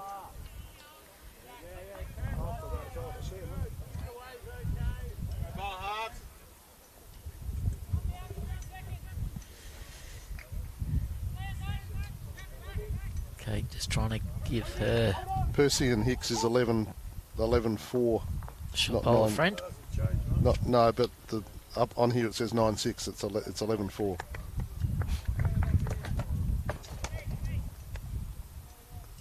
Mike Porter just getting score updates so we can change the... We just need to move our table, do we? Just a little bit. Okay, so Tony Trelaw. Nice line here from Tony. Kate played a beauty.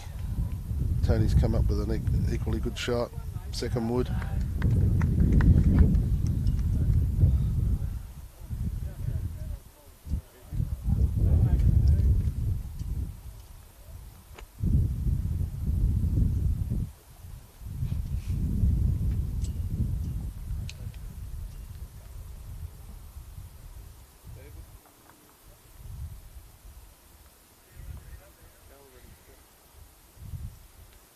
Nice line here, all on his weight.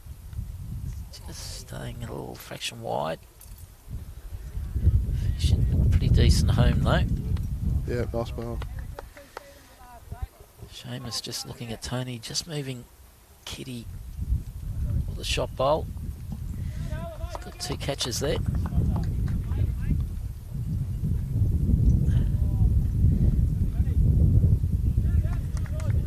Start swinging late.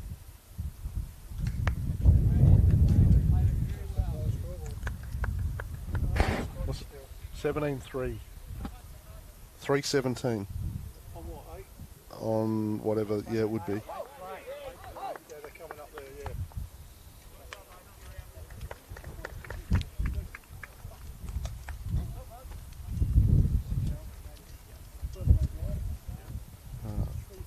Bit tight at this time from Cooper.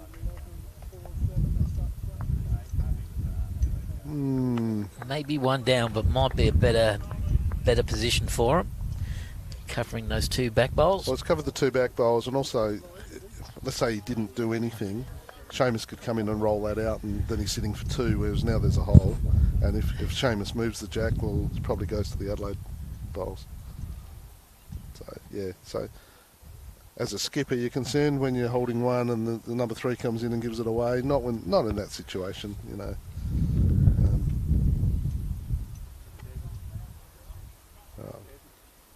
Brett Davis having a run. Seamus just stopped to have a look to see what happened. Oh, he's... The kitty hit a bowl, flew up in the air, landed on top of another bowl, ricocheted back, hit the same first one again, and I don't know what happened. 2 down. It's 2 to Adelaide at least. So whatever he was down, I don't think he improved the situation terribly. Just the 2.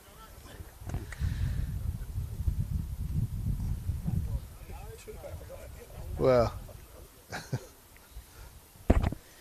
Seamus just coming up a little bit short on that. Yeah, that shot of Brett's. Kitty hit a bowl, flicked up in the air, landed on another one, bounced back, hit the first one again, and then went over to 2 Adelaide bowls.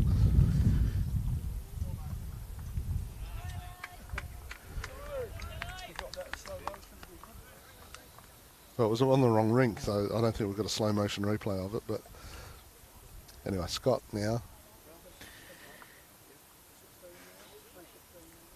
just gets a little touch on the jack and he's laughing. Straight down the line, Straight he might down the not line. be laughing. Yeah, it was, Might be down 2 or 3 here. yeah, well, he was looking to just trail it over to those other 2 that were maybe 2 feet behind, but he did overplay it probably a little bit. All right, so on the rink 4, it's now Sam Dietrich 11, Jono Voigt 10. So a good pickup for Jono. And next door, it's now Nathan Black 16. That's been shown. The extra 2 there. I think Corey Hicks has picked up 1. He's 11-5 down.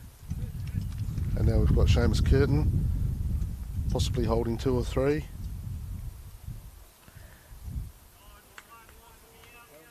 Playing the tight side. Yeah, he's just got to get round, doesn't he, to add to the count. He's thrown it out well wide. Is that going to come back? No, he's left it short. Well, what does Scott do? Does he just come flying up the middle? Or does he draw to cut it down to 1? Big picture stuff as well. Yeah, big picture, you're 15 in front overall. Or thereabouts. Is there more than that because Jono's got another 4 to add onto the I think board? he's playing big. He's going big. He's going big. The other thing about it is psychologically, if you hit it, no, he missed, but if you hit it and snuff out opportunities. It's definitely 2, 3. Yeah. Probably 3.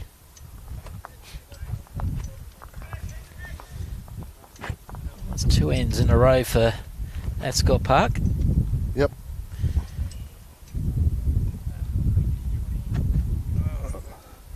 Where'd Mike go?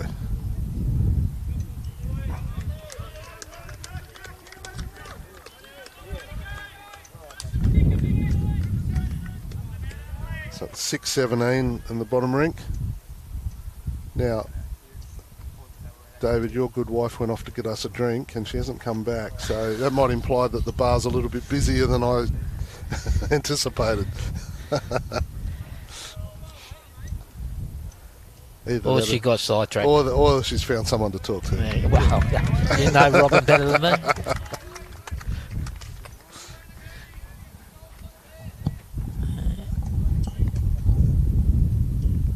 I've had a Handy start here from Pete. I've had a bet with our bar manager that we take more today than yesterday. Oh, here she comes.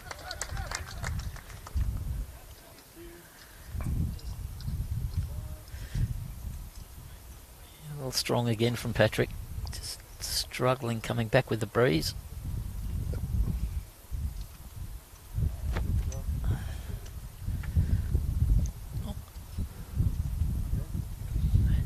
Yeah, Patrick, he's been consistently long coming in this direction, which I guess is better than consistently short, but...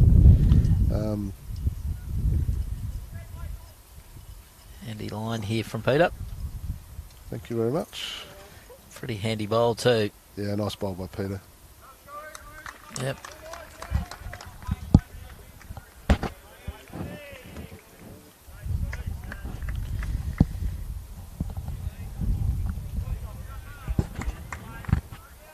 Better line from Patrick. It's just all on his weight now.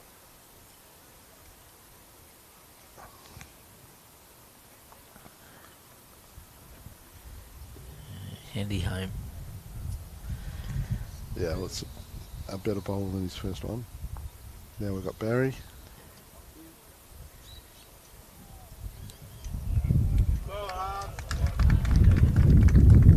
Is he going to get round? He's got... Yeah, he got round, but just dribbled through a bit.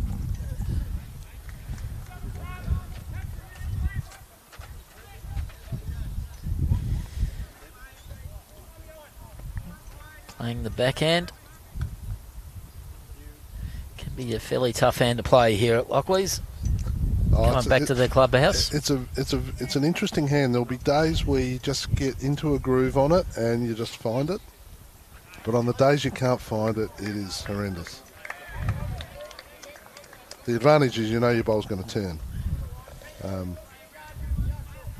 But there were days where you just continually overplay, and Kate's finding that she's anticipating the breeze is going to do the work for her, and it's just not happening just at the minute. Yeah. So I think she's switched. Coming back to the clubhouse, I almost played it every time I visaged the kitty being about 3 or 4 feet further on. Yeah. Just to get it into the breeze, and then for that first half of the journey, and then as the second half of the journey, it did its own thing. Yeah.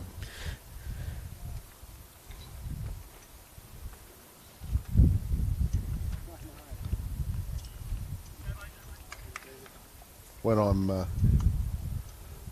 I've done it a couple of times. You come out, get here early on a Saturday, and it's really, really windy. And I drag out my grandfather's bowls from the 1950s and put them out on the wide hand, and they actually turn backwards towards you. It's just... I love watching people's faces. They watch you put a bowl down, and you put it out 3 rinks and it comes back.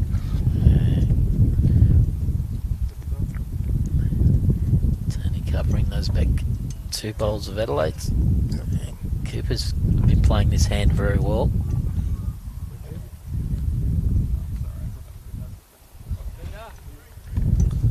Again, Just roll through a little bit. Yeah. 17-6, the furthest one, Mike. Yeah, that's the one after. Mitch Percy's 11-5. Well, at last they changed that score for you. And this one up here is 11-10. There. John O'Voigt scored 4. Tony in the area this time. Tony, lovely weighted bowl by Tony here. Yeah, I think he'd be happy with that one. Yep. So they're holding what, 3, 4? Yeah, I can see 4. 2 good ones, two Scotty easily liking this beatable one. ones. Yeah, Cooper, good reply. Great reply. It's taken a bit of pain out. Yeah.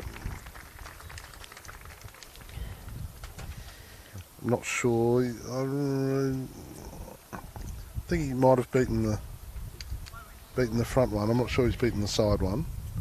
Just looking at the naked eye, it looks like he's beating the front bowl. Do you think? If he's beaten the front bowl, I think he might have shot. But I'm no Robbie from Queensland. That guy's a genius working out who's got shot.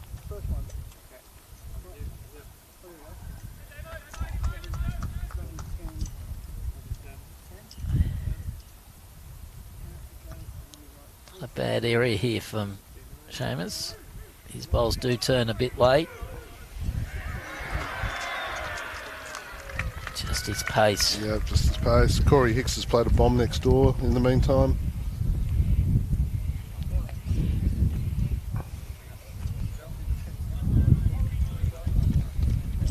Laney and Cole Harvey are now measuring again.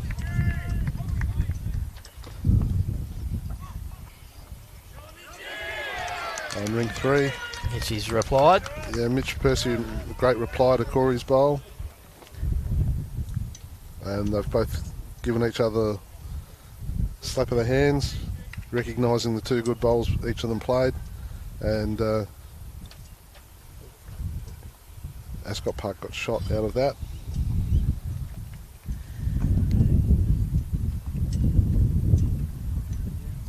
Not sure how many. Mitch is just about to go up and put it up. I think it was just the one. Just the one for Mitch. Scotty, a bit wide, a bit long.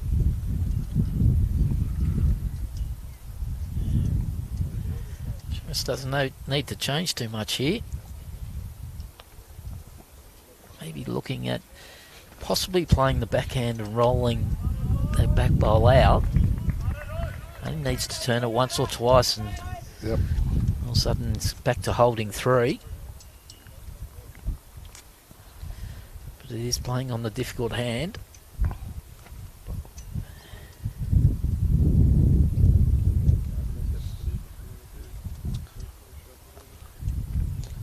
Dean Broadbridge just turned up with his barbecue apron and handed us another drink, so that'll probably keep us going for the rest of the afternoon, David. Thanks, Dean. Meanwhile, Seamus Curtin. He's taken the fraction off now. It's finishing. He still slid strong. through. Yeah, look. I don't know.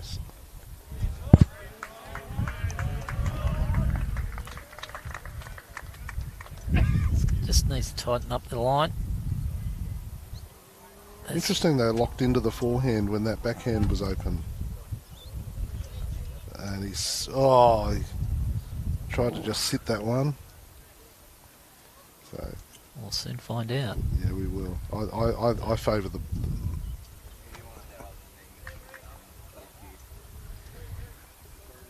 Well, I favoured the Ascot bowl, and I think he's got it because Pete Schofield's picked up the mat. I'm guessing it was only 1. But it would have been 2 to Adelaide if Scott had just got the tiniest touch on that bowl.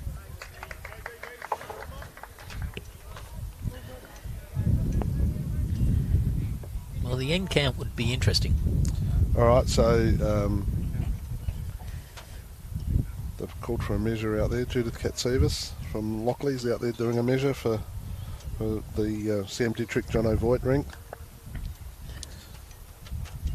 Cole Harvey and Laney went round, but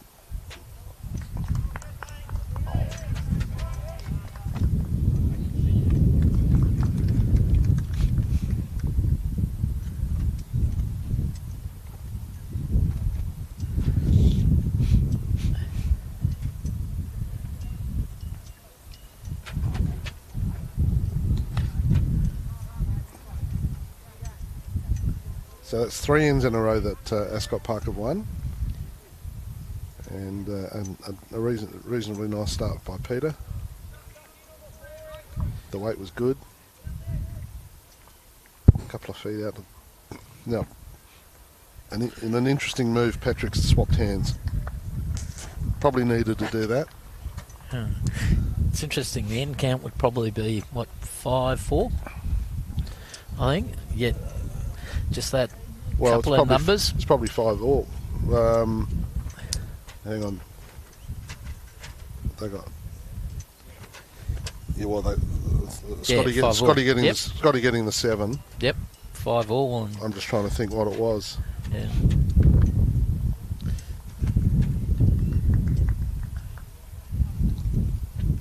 It was 1-0, 5-0, 7-0, wasn't it? And then it was 7-2, 7-3, 7-2, 10-2, 17-2.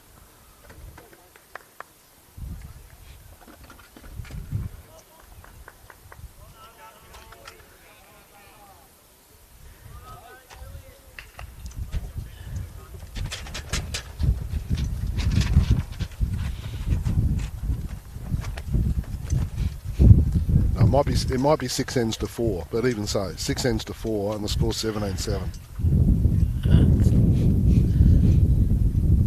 Okay. Alright, so Patrick was just through with his first one, a bit short with his second one. Barry Fry through. Kate, good weight. Just didn't come back for her. Started that out probably a bit too long. Your mat position's crucial here too. When you're bowling on that narrow hand, what side of the mat you're standing on has a big influence. Yeah. All right, Barry. Anti-correction. Yeah, good correction. Well, halfway between his first bowl and the kitty. Now, Kate, she doesn't need to change her weight. She probably just needs to bring it in a fraction. And she has. Handy line. It's on the weight now. She has. Oh, she's gone a little bit heavier this time. Yeah. Right. Well, Ascot Park are holding, but no one's really got the shot.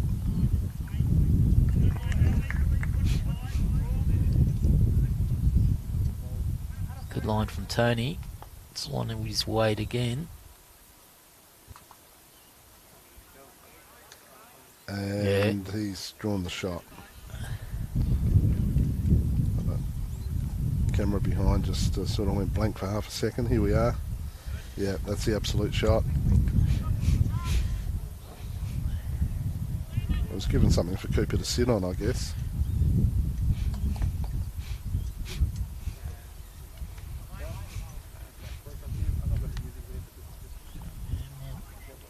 Just a fraction wide from Cooper.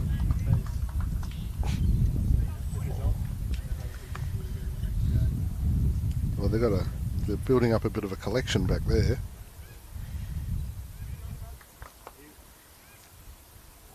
Tony, he's trying to repeat what he did last time. Yeah, just roll his over slightly. He's in the area to do it. Gives it a nice bump. Yeah, good shot. Yeah, that's very effective. Right. So that's two to Ascot Park at least. In fact, it's probably more than that.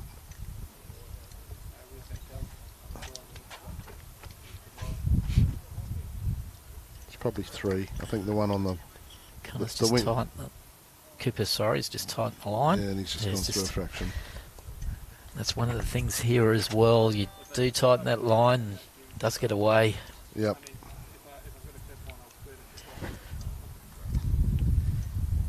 But you start playing that tight side well, you can control the game somewhat, especially if people are struggling on the wide side. You can waste so many bowls trying to go round a bowl on that narrow. You know, the opposition's got a bowl, say 2.5, 3 feet in front on your line, and you try to go round it. You just waste so many bowls because they don't come back.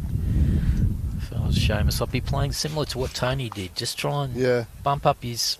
Yeah, just roll your front bowl over. The bowl that's in the count, roll it over once. You're going to sit there, and your other one's going to be in a better position.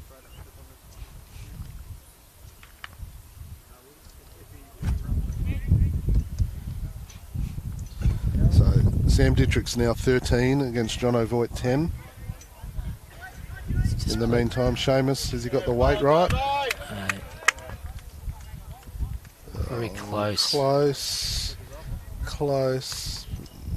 Not quite, I don't think.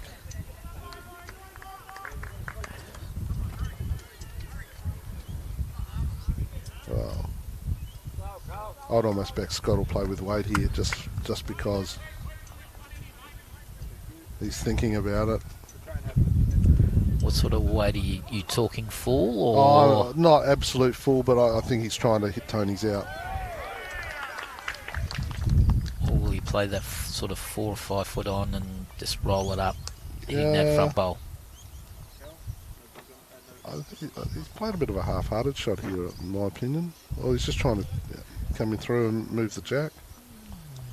Yeah, I don't know. I think he would be better off at least playing to try and move the jack back that 4 or 5 feet where those collection of bowls are. Now, there's... But I think he was probably trying to play into Tony's and sit for the shot. Now, but I would have gone a little bit harder. James got a question. Does he go for a try and increase, or does he try and cover just in case? Well, I look at it and go, is Scott going to play a different shot with his second one than his first? He's probably going to play that shot again. All right, how do I make that harder for him? That's what I'd be doing. Oh, he's covering.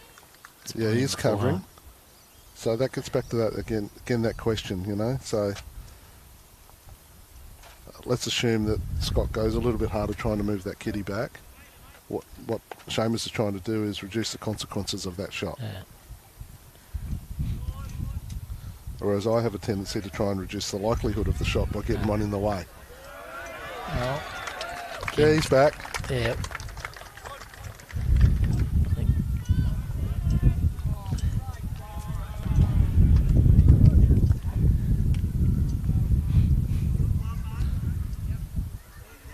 Yeah, he's played the same one. He's following it down. Somebody's standing in the way. Here we go. Stay. Is he going to sit Tony's and stay? Oh, he's played it brilliantly. Yeah. So, that's the interesting thing. Cover the 5, or cover the 4 at the back. Yeah. Allowed him to play the same shot that he just played. Yeah. And the last thing you want to do against Scotty Thorman is let him play the same shot twice. And I'm not saying. It's just a different way of viewing things. Yep. As I said, my natural tendency is to go, let's make the shot harder and try and reduce the likelihood of him playing it. Yeah. But then, of course, you don't get one in the way, and then he takes it back for 5. So, you know, it's risk and reward when you're attacking, but it's also risk and reward when you're defending. Anyway, whatever it was a great shot by Scott there to get the 1. Yep. That takes them to 18-7. And straight to the long ends again.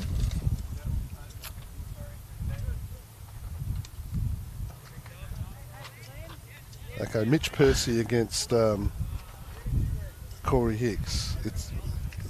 Does that scoreboard say 12-7 after 10 over there, David? I think it reads 12-7 after 10. Yep. And Nathan, is that 18 or 19 against Brett Davis? 18. 18-3? Yeah.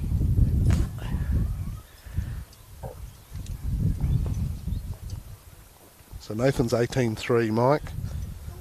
And Mitch Percy, Corey is 12-7. And Scotty Tholburn against Seamus Curtin is 18-7.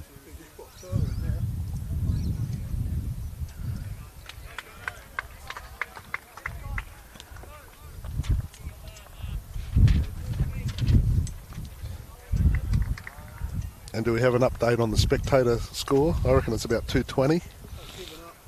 You've given up. Your fingers and toes only go to 200. I keep losing count.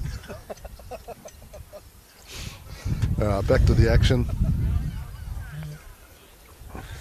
It's over to Yeah. We should have had a turnstile at the gate.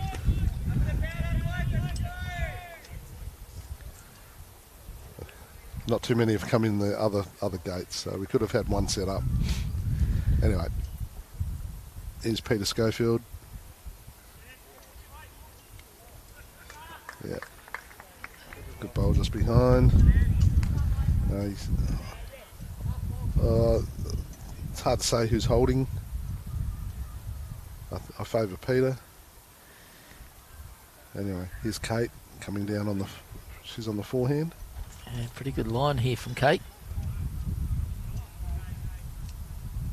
Pretty good weight as well. Yeah, It's a couple. Yep.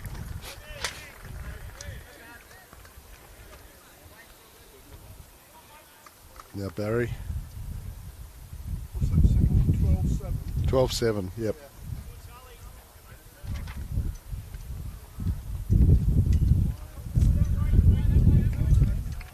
Pretty good weight by Barry.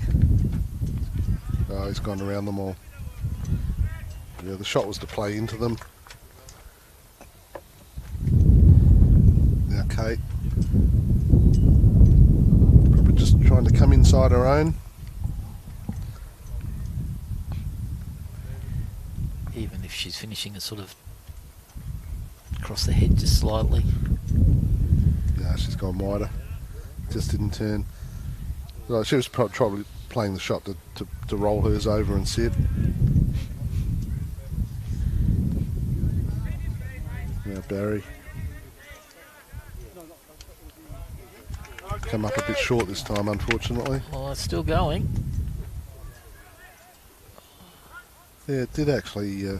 I thought it was going to pull up about a metre shorter than that. But now Cooper.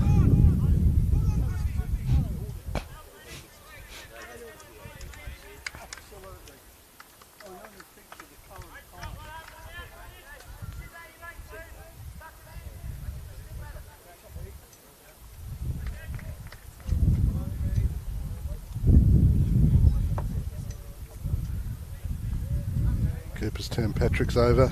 Yeah. Starting to get a little bit worrisome for Ascot this end. If Tony can't get one in here.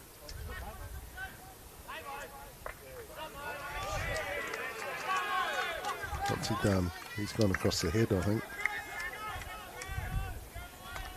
Yes. Right, so I'm guessing the shot is... Cooper's very quick on the mat here, but I'm guessing the shot is a little trail of the kitty, about a foot. It's in the line too. Yeah. Just ducks under his own bowl there. Yeah. Touch onto it. Played it perfectly. Yeah. Well, I guess what's the story? What's the story at the back now? If you play bowl onto Jack, there's nothing really behind. In that corner, I mean, Peter Schofield's got one at the back. Patrick's two are behind. The one closest to the ditch, that's is that a Ascot bowl? That's the one at the back. Yeah, there is Barry. That Barry Fry's bowl. Yep. Yeah.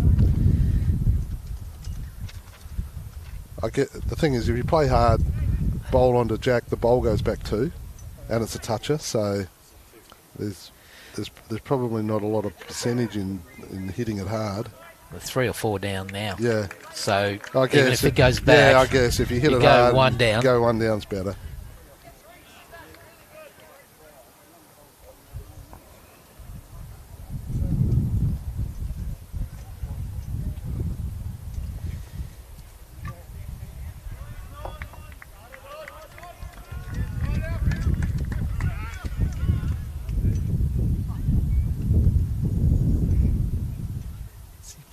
It's short.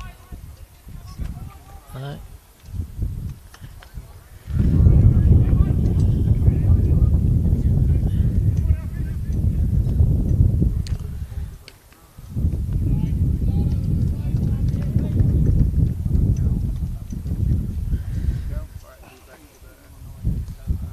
Okay, so score update. Yeah, Sam Dittrich and John O'Voigt 13-12. That's correct.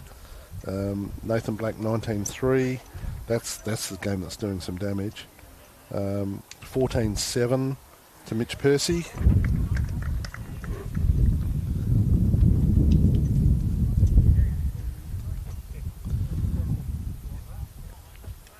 As it turns out, the closest game of the day is the one closest to us, David. So.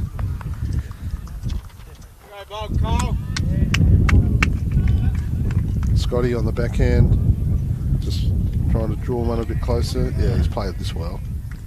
That's another one. That's his best bowl on that hand all day so far. That's added to the count. Wow, so decisions here for Seamus. Yeah, he's probably 5 or 6 down at the moment.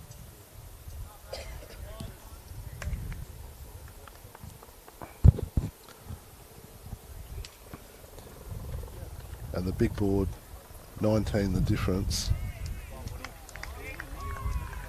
You can't afford to drop a 5 or a 6 right at this moment, even though, you know, we're only, what are we, 44 ends in, 46 ends in. Still a long way to go, but you want to be picking up the numbers at the moment, not dropping more. So he's just played a forehand draw shot. He's been playing this hand well. Again, yeah. If he sits on the shot, they're always very tight. Yeah, once it gets sort of 6-7 feet out, and once you're a bit tight, she gets a little bit ugly heading back towards the clubhouse.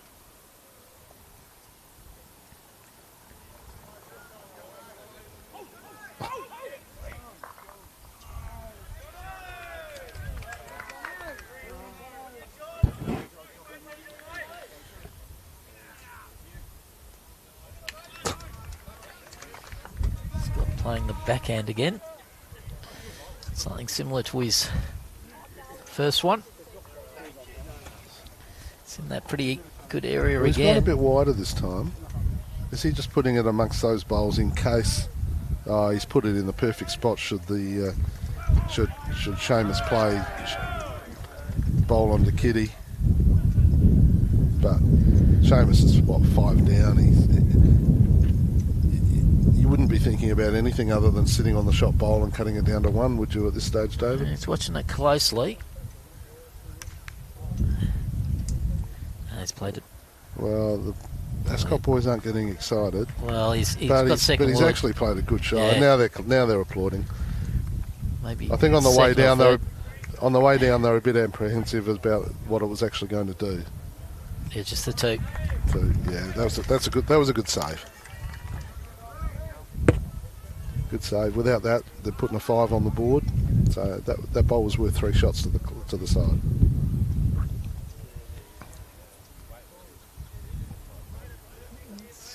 Interesting. So the closest rink to us, John O'Voigt, just killed the end.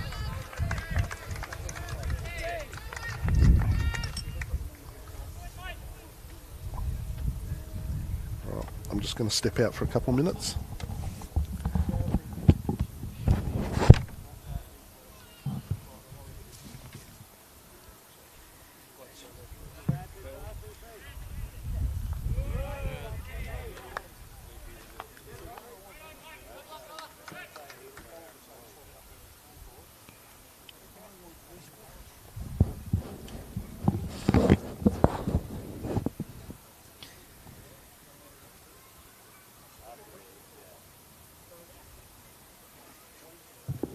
On the mat.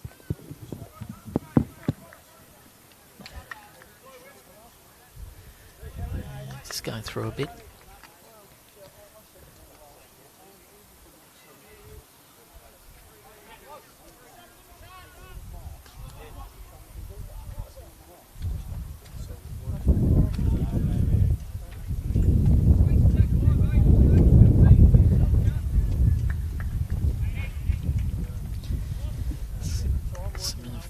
His first bowl from Patrick.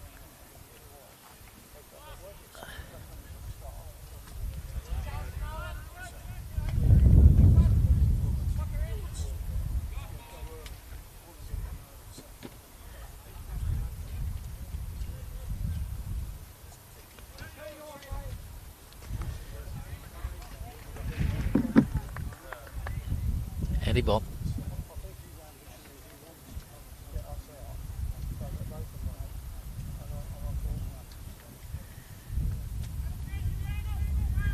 Good line again from Kate. All on her weight this time.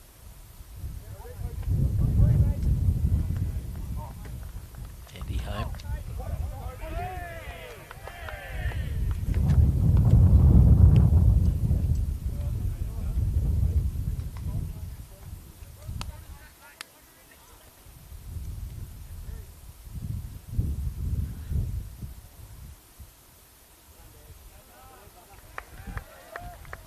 Nice ball from Barry.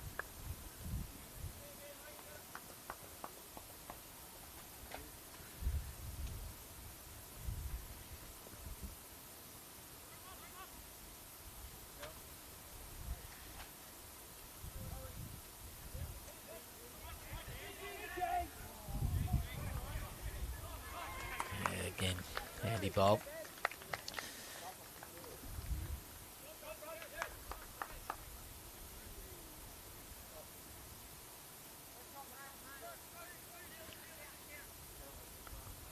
Very not happy with that one.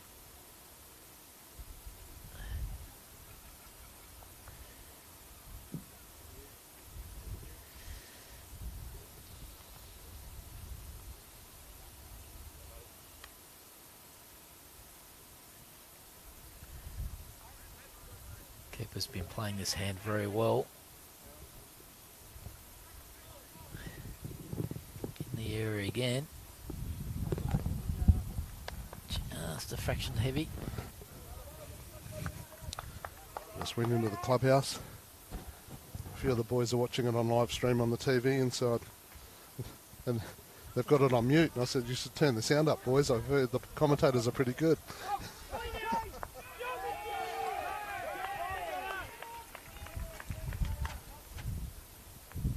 Oh, nice shot there. Yeah. Yeah, very nice shot by Tony. Now Cooper, having seen that shot's going up to the head to have a It's just little gander at it. changed it up. So you got Adelaide 2 closest bowls plus the one at the back. Yeah. But Tony's hidden, like basically hidden the kitty away a little bit there. Yeah.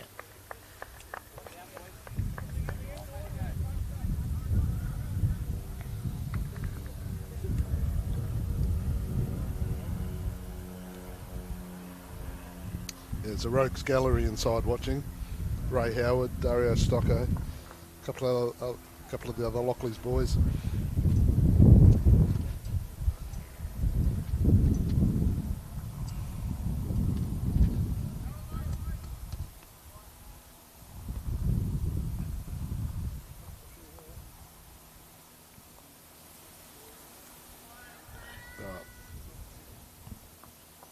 So Scotty's leading 20-7 and Percy's 16-7. So we can add 2 more to either side of the scoreboard. Yeah, it's the Nathan Black, Scotty Tholman rings the They're doing the damage. Yeah, Nathan's now 21-3.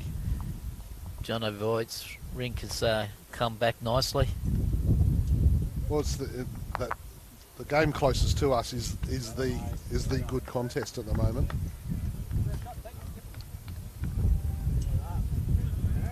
And John O'Voigt's just picked up the kitty for a lovely shot.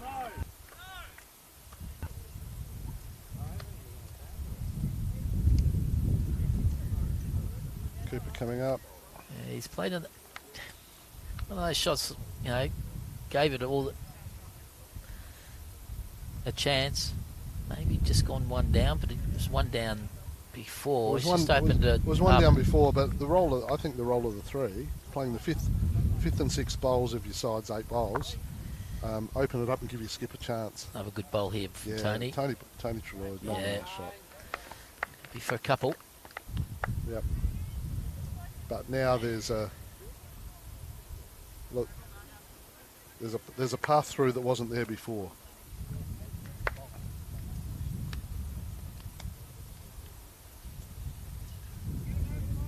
Now Scotty.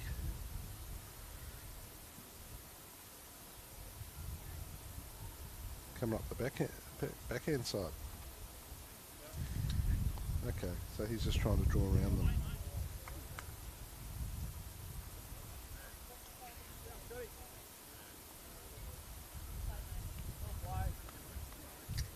Okay. Pretty good shot, but didn't change anything. I'm surprised he didn't play up the forehand, looking to push one of the bowls through and sit.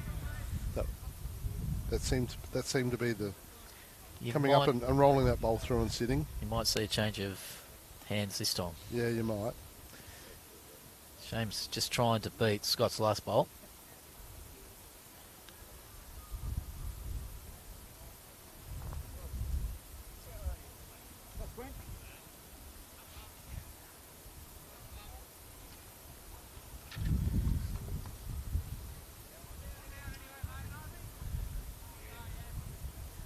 Starts turning late.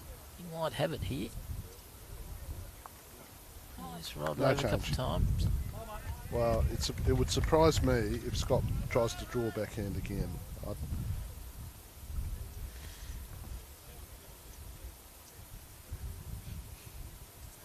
Judith Katsivas being called out on the Brett Davis Nathan Black rink.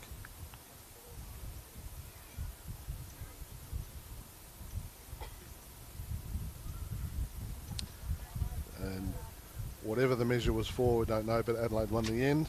So, again,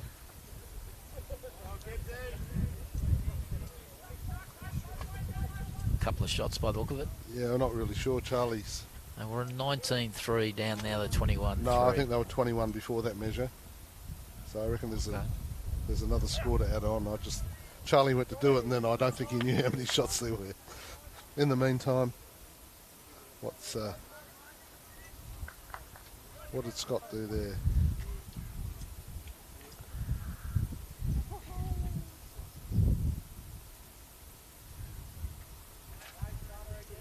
It's 2 to Seamus.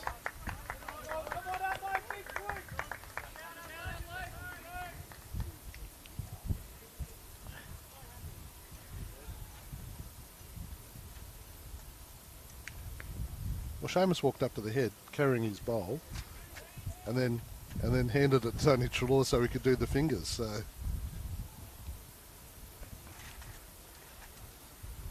don't drop it. Don't drop it in the head. Whatever you do. Looks like he's playing them. Yep.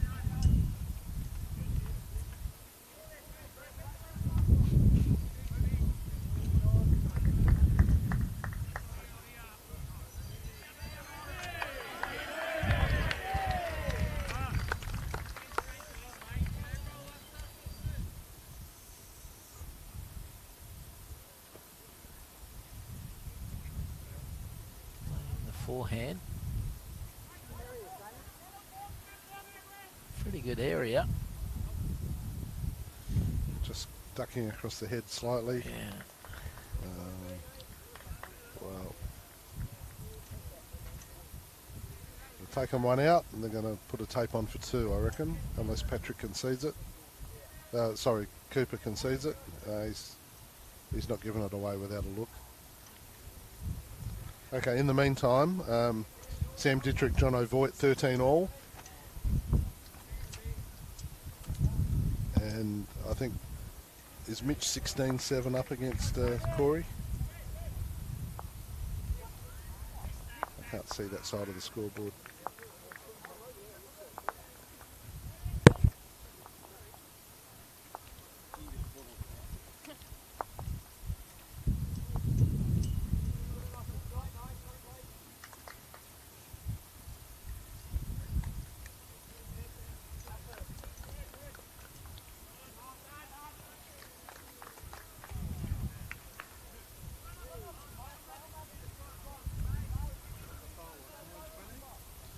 Sorry?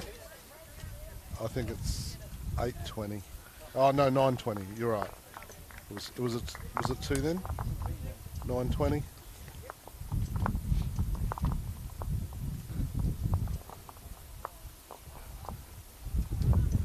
8. It's hard to. Sometimes the numbers are hard from a distance. The electronic scoreboards, 8s and 9s, 6s and 8s. Sometimes it's a little bit tricky to determine.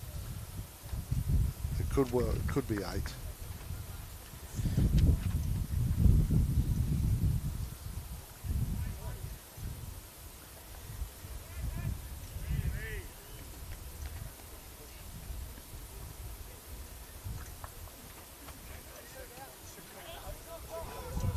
16-8, Mitch and Corey, yeah.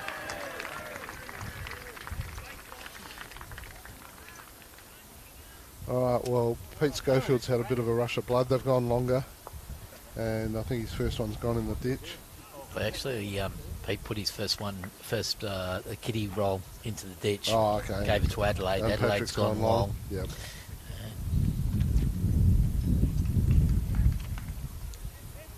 Apologies, I'd taken my eye off the main game and was looking at a few other things going on. Andrew start from Patrick.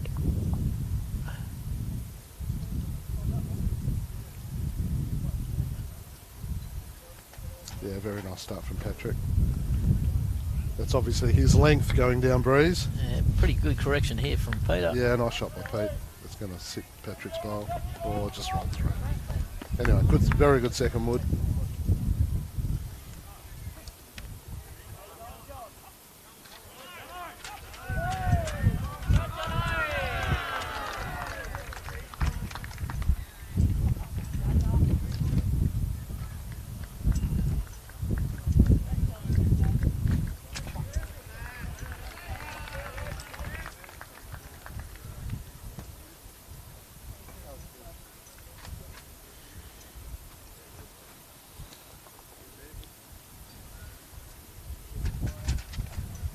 Line here from Barry. Ball on his way. Should finish out nicely. Yep. Yeah, nice shot.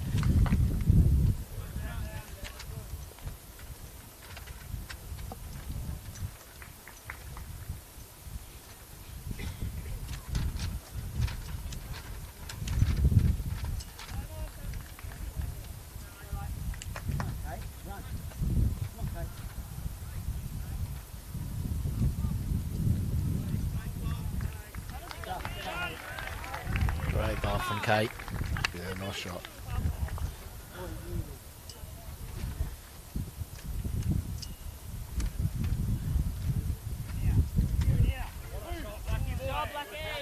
Barry's giving this a bit of extra.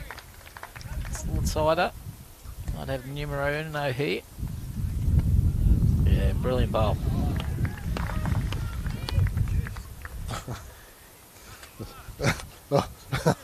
Really? Sorry, my apologies. Sammy Dietrich's had 2 drives and he's missed, and he's picked up the mat. He's about 5 metres in from the green, and he's just flicked the mat without even looking where it's gone, and it's finished under the feet of the first row of spectators. A little bit wider here from Kate. Stays up, would be handy.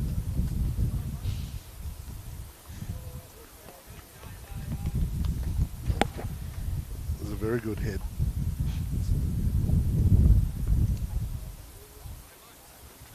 Tony Trelaw.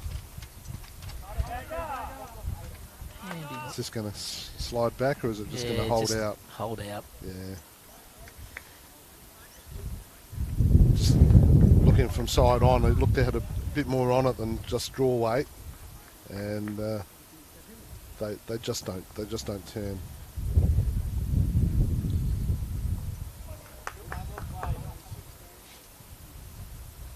Okay, so 13-16 to John O'Voigt.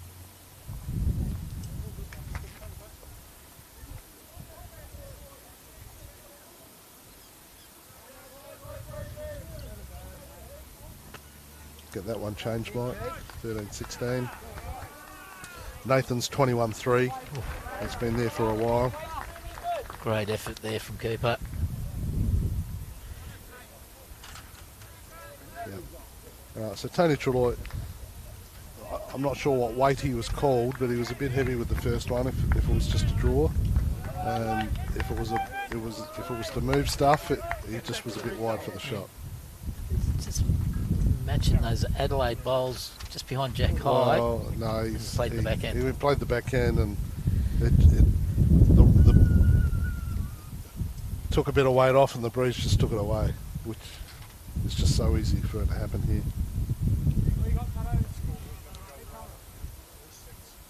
Sorry? Mike.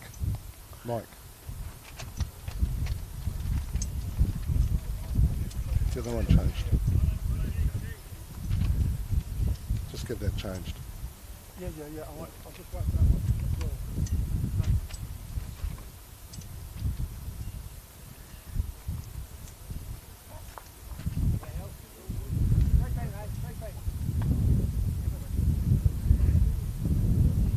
well. Alright, so Cooper and Scotty just discussing things.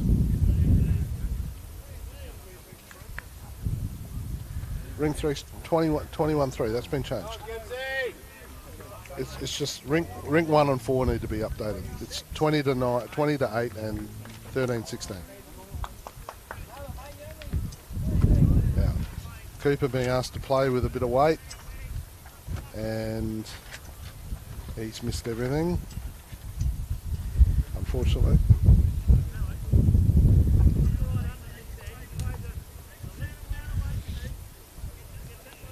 You can't give your line away here. I used to get frustrated with my little orange bowls. You give it about 2 inches of grass and it just held its line, and you gave it no grass at all and it cut away. I've now got Taylor GTRs. I had Taylor SRs before, and everyone's going, I don't like the way they turn on. You should go back to your orange ones. And I'm going, no, because with my weighted shots, they are far more consistent in their line.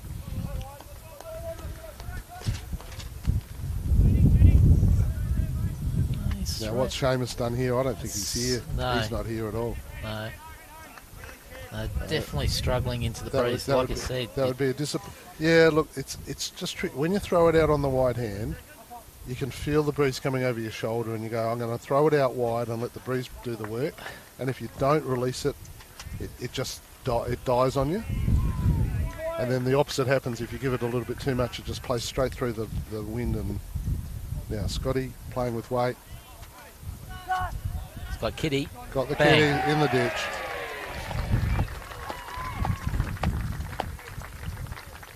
How many times have we seen that over the years? Too many when you're playing against him.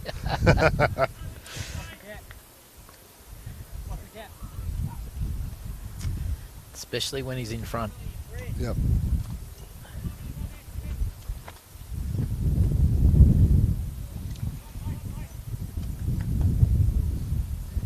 I don't know if I've ever played Scott in a Saturday Pennant. I've played him a couple of times Wednesday Pennant.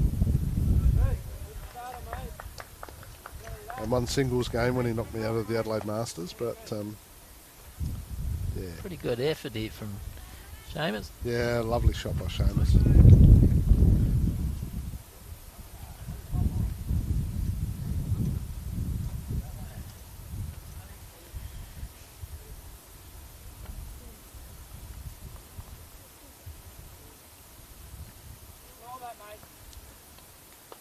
Cole Harvey just played a nice shot.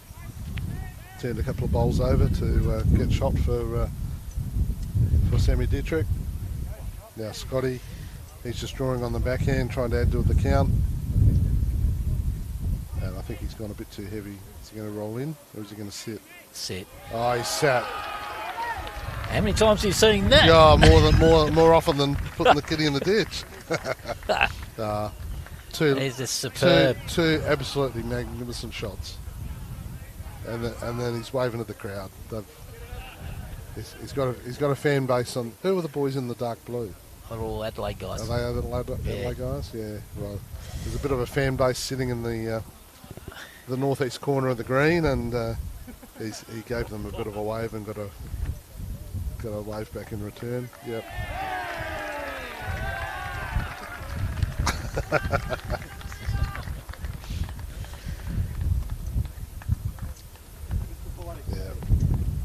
He's one of the best at drive and draw. Oh, yes he is. Yes he is. Or drive and drive. I was at the Australian Open one year, and I was playing 3 for Buddha Miller in the 4s, and we got to the last 64, and we played the ring that finished up winning it, which was Steve Dennis, Nathan Pedersen, Wayne Rudiger and Scotty. Yeah. And they beat us, I think they beat us 23-9 or something like that.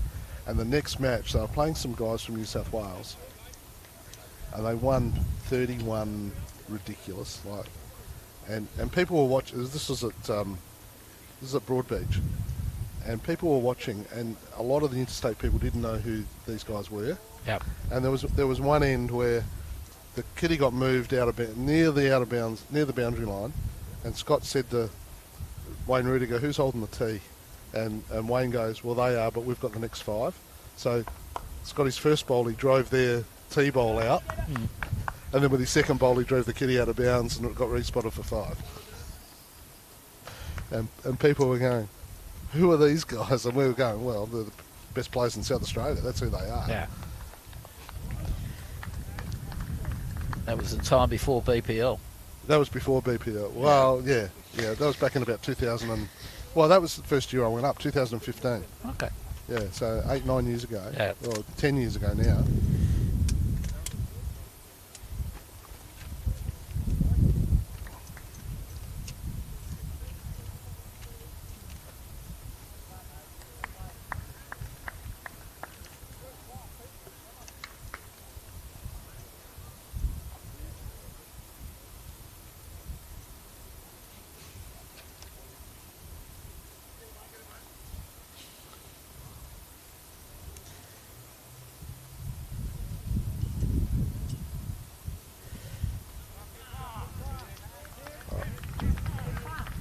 Scotty Thorburn with his 22-9.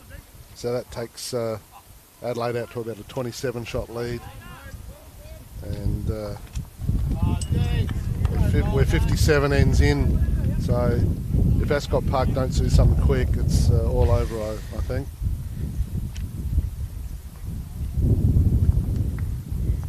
Just starting to get away. Another one to John O'Voigt against Sam Dietrich. Now leads 17-13. All right, now Adelaide, after getting those two, have gone short this end. Patrick Impagnaciello holding shot. Kate's just come up a little short there.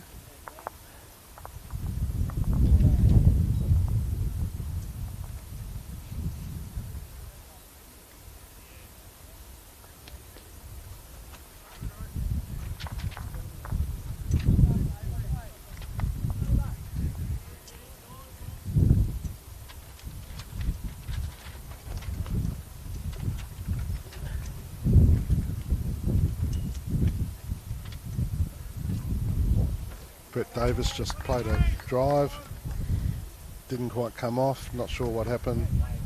Been very quiet today, but playing against Nathan. Nathan's rinks obviously had the better of Brett's. Very much so from what I've seen. Yeah. Whatever Brett's tried hasn't come off. It's just unusual not to hear him on the green. Yeah, but he's playing against Nathan. He probably has a lot of respect for Nathan, so it's Mitch Percy 16, Corey Hicks 10.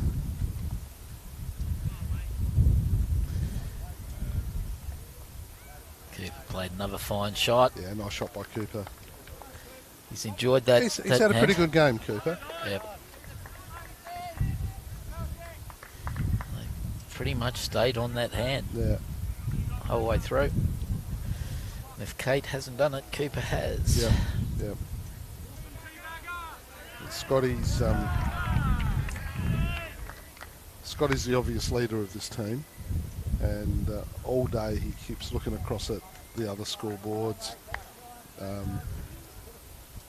talking to guys, giving guys, just a little bit of a pump or a. He's not a bad leader to have. No, he's not a bad leader to have. All the younger guys look up to him. And a great bowl from Cooper. A lovely bowl by Cooper Hockman. Underrated player in amongst it, Cooper. Yep. The Hicks boys deservedly get the plaudits that they deserve. Yep. And Kobe, like yep. Charlie and Kobe dominated the under-18 championships down here. Charlie won the singles.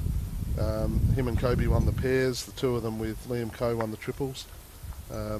Cooper, sort of out of that age bracket now. Yep. but is a very, very good player in his own right. Just sort of flies under the radar a little bit. I reckon he's improved. Yeah, in he the has. last. Yep. Again, that confidence. But if you're playing 3 for Scotty, why wouldn't you improve? Exactly. It's Adelaide making that call 2 years ago to put these guys in positions that, you know. I mean, Kobe's 15, and last year, towards the end of the season, he was skipping on a Wednesday with Scotty playing 3 to him. Yeah. So, hats off to Adelaide for the way they've supported these younger guys. And then, of course, you've got the World Under-25 champion jumping into a skip's role as well, Nathan. Nathan Black and Kate Argent-Bowden came from Holdfast from last year, and they're both quality players.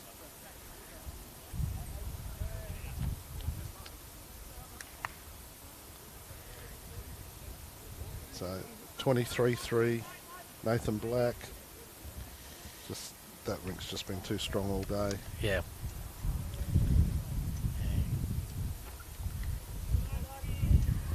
Will we see Nathan around much in SA next year?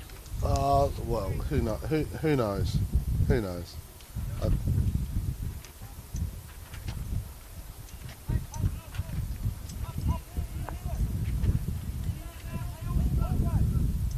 I guess Nathan, he's going to continue to get opportunities in other states. We see a group of guys who bob up in Victorian Pennant Bowls, Queensland Pennant Bowls, New South Wales, and to a lesser extent South Australian Pennant Bowls. We've had a few guys fly in during the season, and Nathan no doubt would be one of those, but the question is, can he live in South Australia and do all of that, or does he have to move somewhere else? Who knows? But in the meantime, he's a valued member of Adelaide's Pennant side. He is.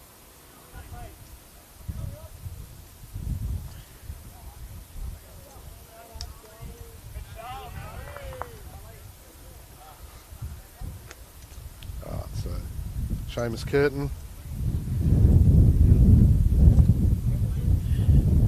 Just a fraction too wide.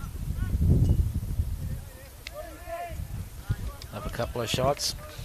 Yeah, they're just turning the screws now, Adelaide, I think. Yeah. Close to 30 shots in front.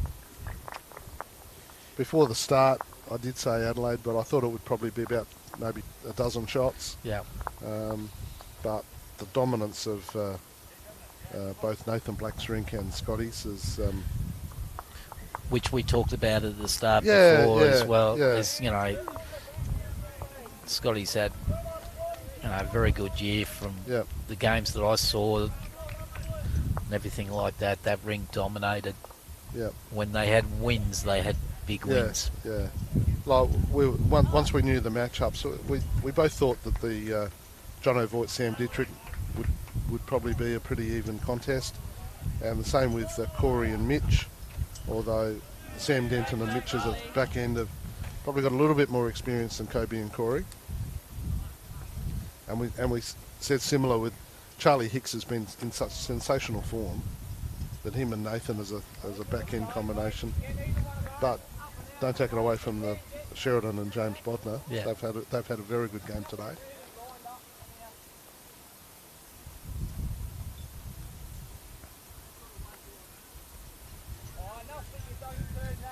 But now we're getting to the point of the day where, 29, 40 or 56 ends played.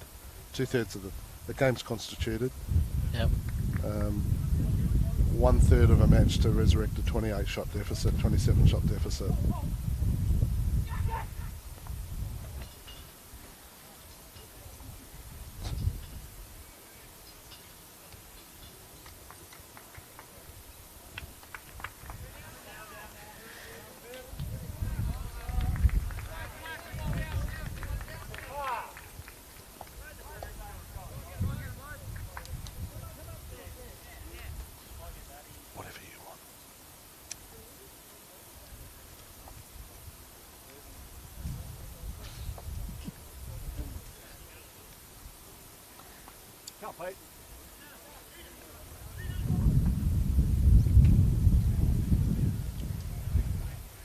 Pretty handy correction from both the leads. Well,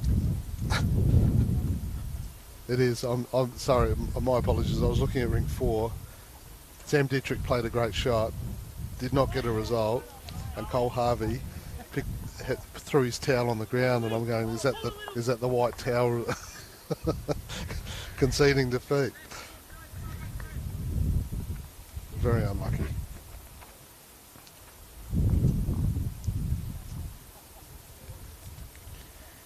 We had the situation yesterday in Division 2. Edwardstown were 40-odd shots in front of Hawthorn. And for whatever reason, one rink still had 4 ends to play and everyone else had finished, and they just shook hands and walked off. So you'd hope that we don't see that today. We'd like to see Ascot Park get back into this game. But right at the moment, things just aren't going their way.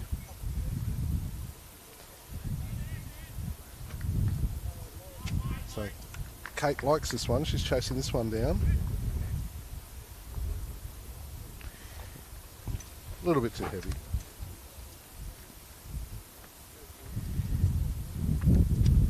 I think she thought they'd had the jack for a minute. Getting a bit excited, but Barry Fry.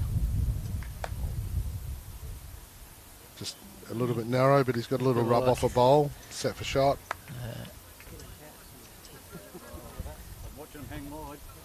Speaking of yesterday, congratulations to all those clubs that won flags in the various divisions. Yep, there were 22 grand finals yesterday, so there were a bunch of clubs celebrating at least one victory. I've got a few guys I know at Sturt, and they got 2 flags out of their 5 sides, so that's a pretty good effort from a club who are on the improve. They are. Great setup down at Sturt. Nice. Next to the oval. They've gone from something like 80 members to 150 members in the last 2 years, and they're almost getting too big for the two greens they've got down there.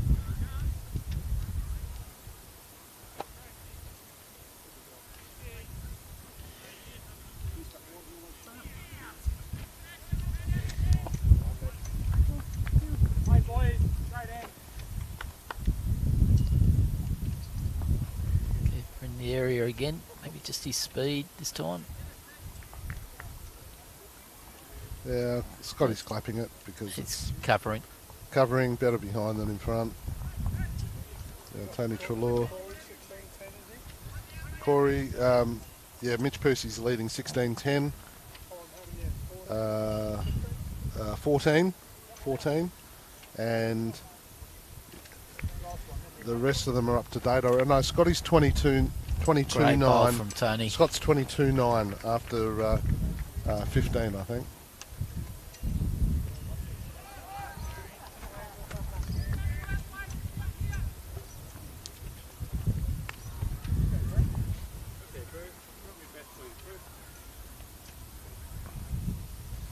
So Adelaide almost 30 shots in front now. A little bit of the anticipation of what lies ahead has sort of died away a bit, David.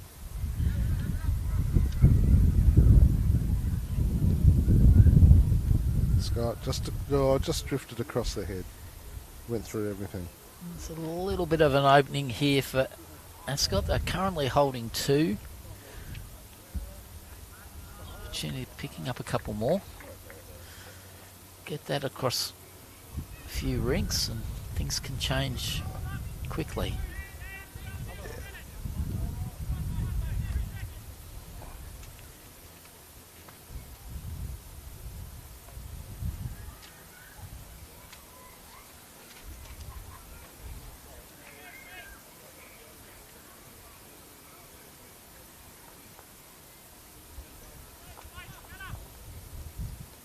Seamus. Well, he hit a bowl, but... How far past was I? Sitting the count, just outside. I think the white bowl beats that one. Yeah. Now Scott.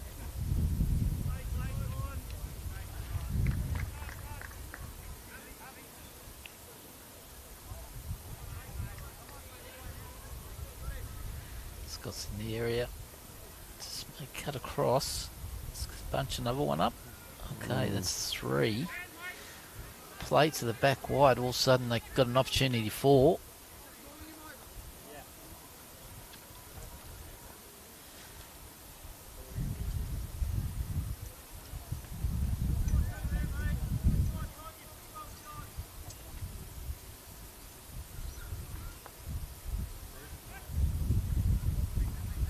It's in the area again. Doesn't want to be short. I don't think he's... No, he should not here. Oh, he won't be good enough. Ooh. Okay. I can't see him beating the white bowler behind. Just the 3. Well, it's a pickup, but... it's not a lot of noise to go with it. It's a long way back. Yeah, No, there's not a lot of noise to go with it. I think the... I hate to say it, but the steam has gone out of this game, and if you had a big board out and you were playing at home, you'd probably wheel it back in the clubhouse and put it away.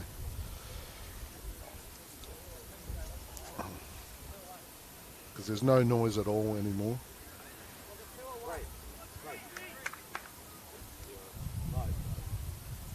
I think 2 or 3 ends ago when Scotty put the kitty in the ditch and then drew the second one and got the applause from the boys over in the corner, I think that was recognition that was probably the game.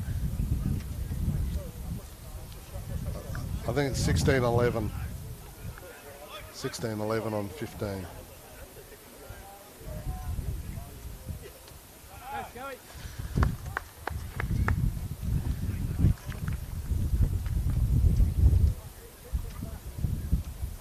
Start from Peter. Yeah. So the Nathan Black score is 23-4 after 15. Mitch Percy 16-11 after 15. John O'Voigt 21-13 after 16. And the Scotty rink is 22-11 after 17. So they're probably going to be finishing earlier than perhaps the Percy Hicks or the Nathan Black Brett Davis game.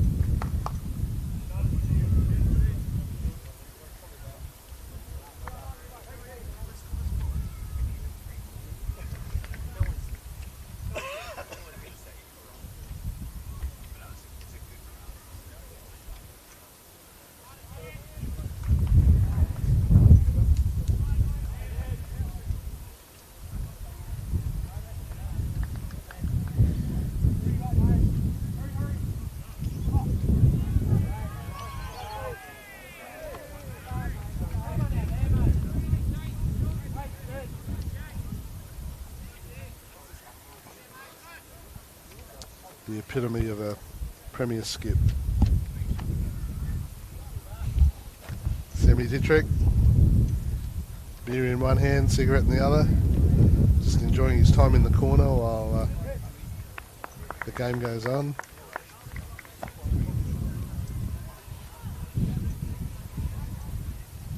He's a good lad, Sam. When we played Ascot at their place, I drew him. His rink gave us a belting, but we had a good afternoon.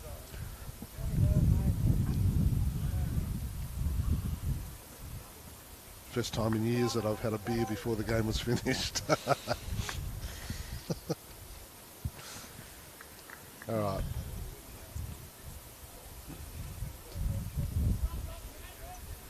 So. Okay. Just a little A short end this time. Sneaking up on it.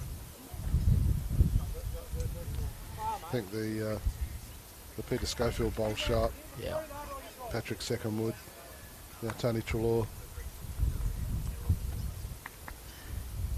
Handy area here from Pete. Tony. Apologies for not commentating on the lead bowls, but just took the opportunity to have a look at a couple other rinks and what was happening. Nice shot there by Tony. He's a quality player, Tony Trelaw. I like Tony as a bowler. Had a couple of good battles with him over the years. Cooper. Kitty on the walk. Oh, good. Nah, just died across, but close.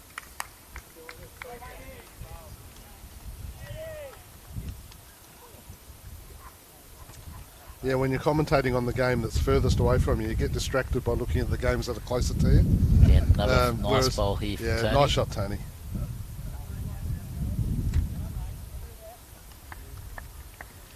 Very handy home. Yep.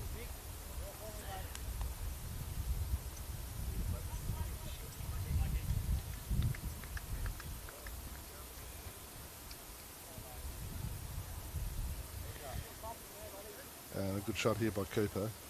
Got the weight. Oh, close. Close.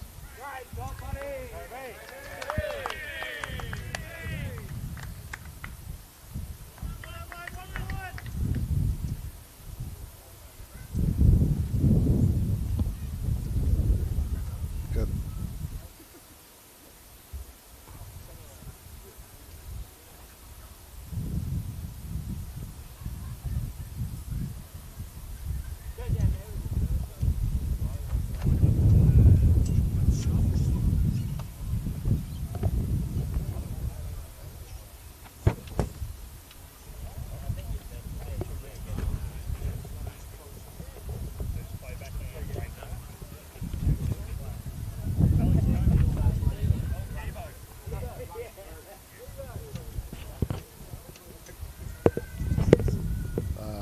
We'll just see what happens here after this end movement.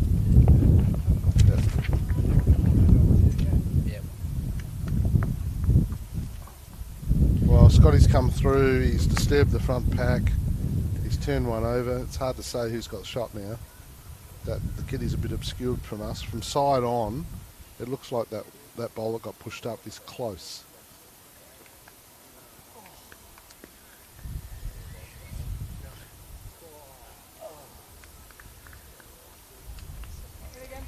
Good shot here by Seamus.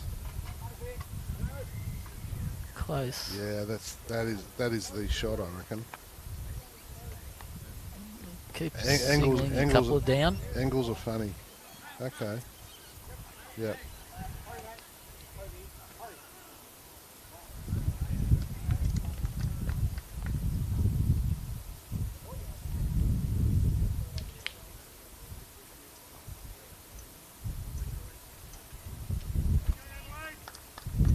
Playing with a bit of weight here. Looking for... Yeah, Kitty. killed it.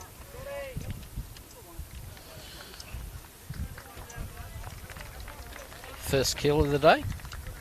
On that rink, yes. Could be another one next door as Sammy Denton goes flying.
Handy start from Peter.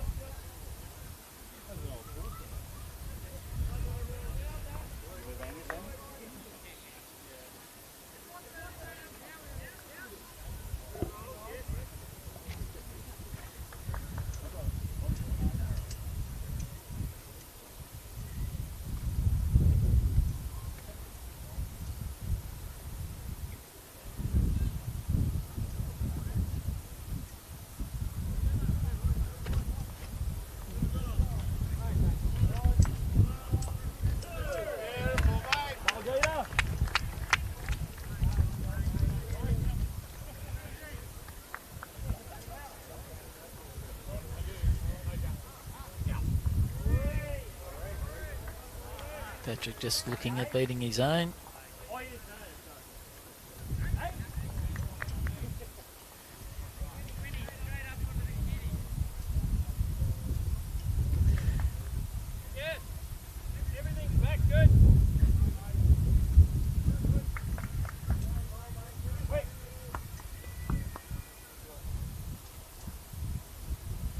Just gets in for number 2.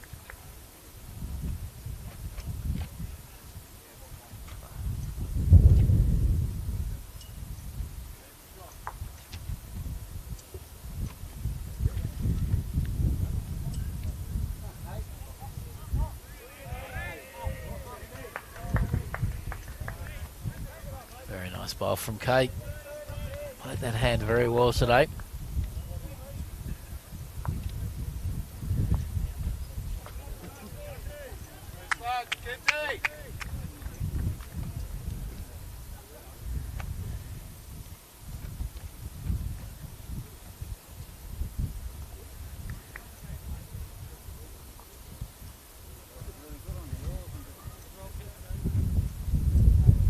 Just looking for a couple of extra rolls on the last bowl.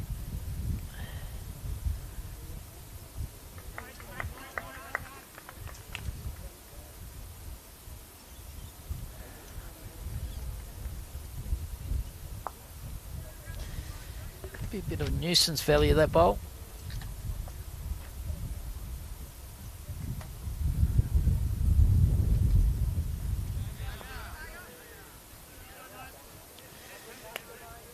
Looking, just getting around it. Fairly good area here from Tony. Just going to run out of pace. Good effort.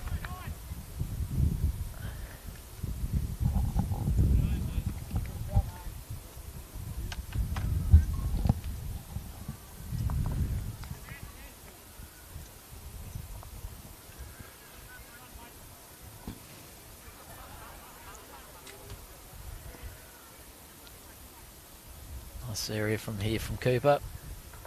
He has bowled really well today. And he's bowled a number of... Yeah, I think Scott would be very happy with Cooper's game today. Yeah, totally.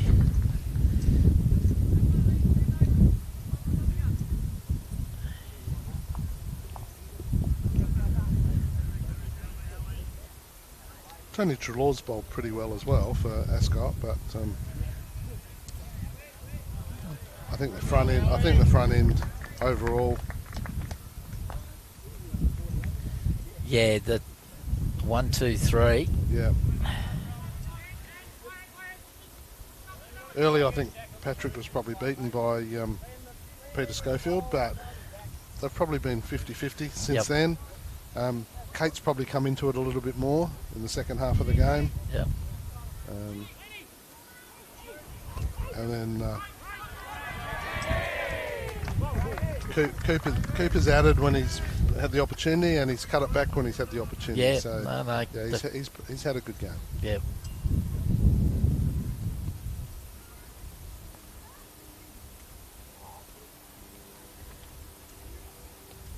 They've had more bowls in the head for allow Scott to do things. Yeah, there's been those 3 or 4 ends when Seamus has been under a lot of pressure. Yep.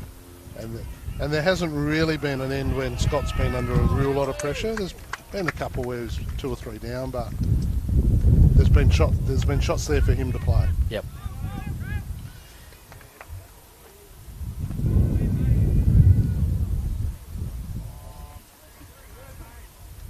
Brett Davis is on 4, so it's 24-4. Nathan Black. Laney just played a shot, moved the jack.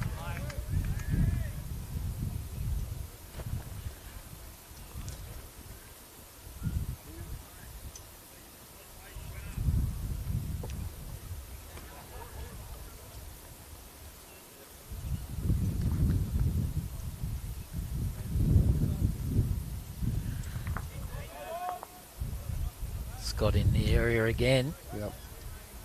It's going to be very, very cool. Just held out. Great home though.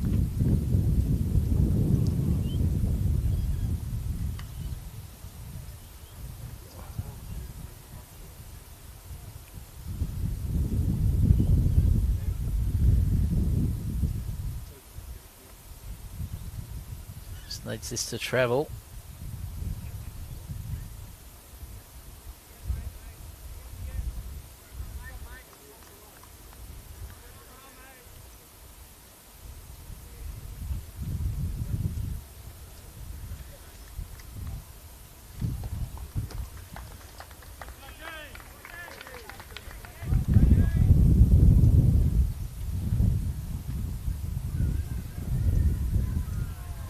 Tight from Scott.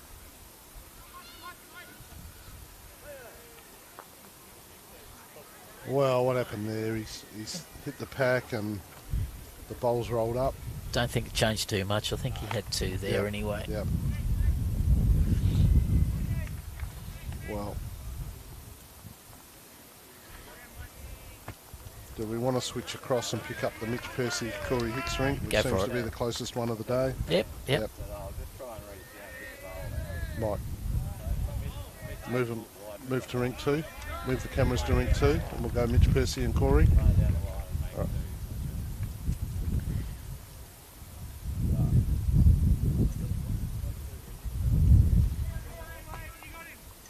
All right. So with Adelaide picking up shots there, I think the score's now what, 24-11, 23-11.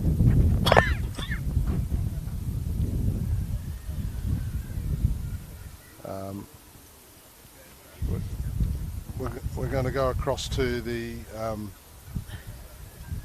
Mitch Percy Corey Hicks rink, where we think the score is 16-14 after 16. Is that 16-11 or 16-14? 16-11. 16-11? Okay. 16-11.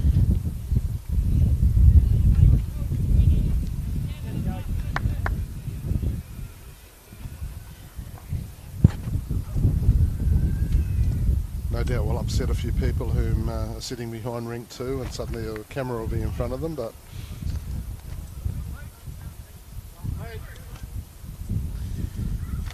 Alright, for the time being we're still at rink 1. Yep. Handy start here from Pete. Yep, very nicely done.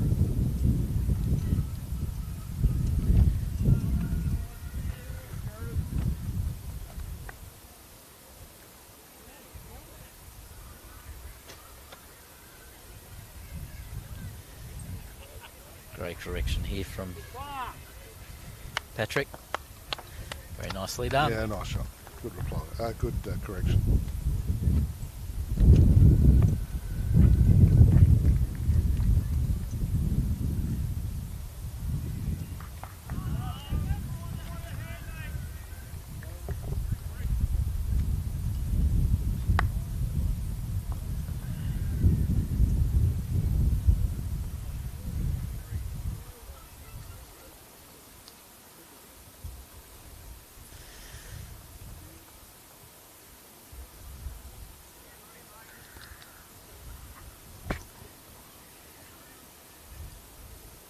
Kate in the area here.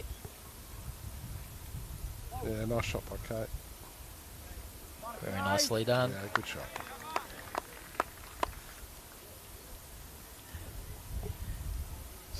Changes Barry's hand, or still play the backhand.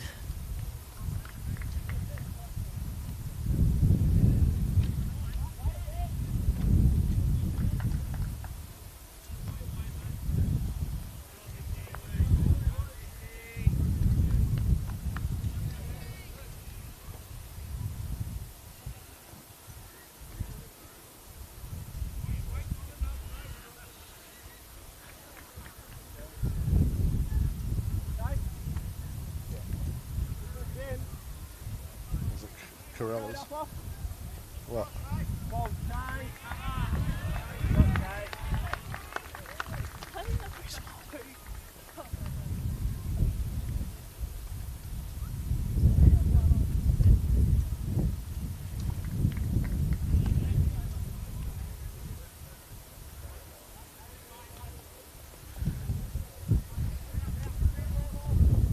Yeah, two great bowls there from Kate. She's enjoyed playing into the wind today. Yeah, she's got better as the game's gone on.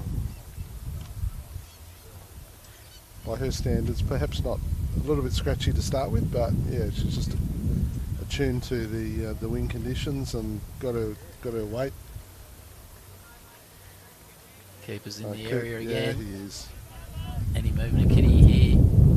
Or a bit unlucky. Just ran into that front bowl. Good pull, mate. Give it a good chance.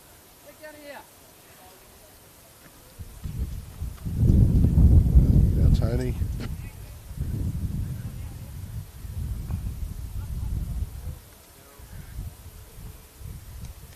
It's a little tight. It's a lot tight.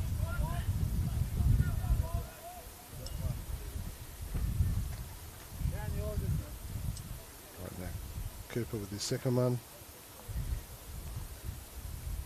I don't think he's played a bowl on the wide hand at all on this coming away from the clubhouse at all. I think he's just stuck on his backhand. Yeah, there might have been one where he cleared a path for Scotty. That was about it, I reckon. Yeah.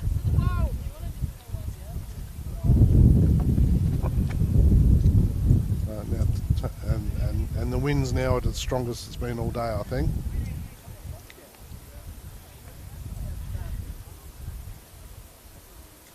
Not a bad correction here from No, Tony. good. Just, Well, he's got a bowl onto the jack. he's Whose changed bowl it is up. that? Yep.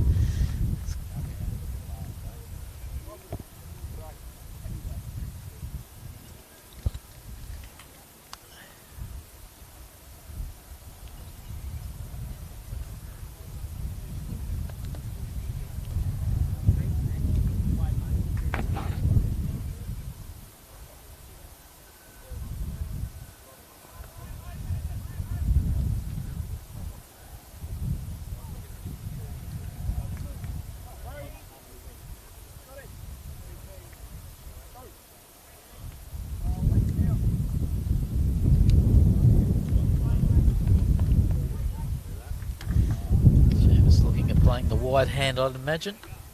Any movement of Kitty would be Yep. good.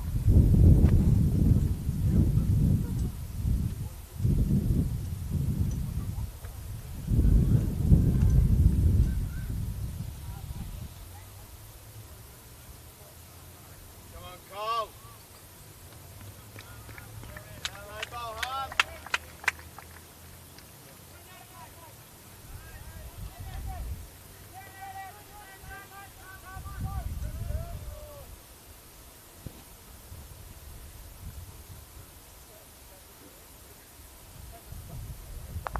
Seamus playing into the pack. It's just they haven't had when they've needed luck. Just haven't had any. No. But when you're looking for luck, it's not normally a good sign, is it?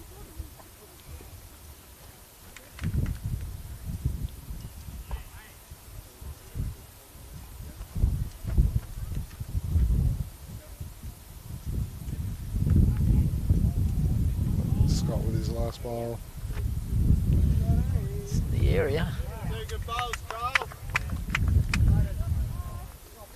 Just snuck through. Just got to be careful. If you play the same shot, ours is going to go Gives out. his rank a round of applause. Happy with their efforts today. Next two after that.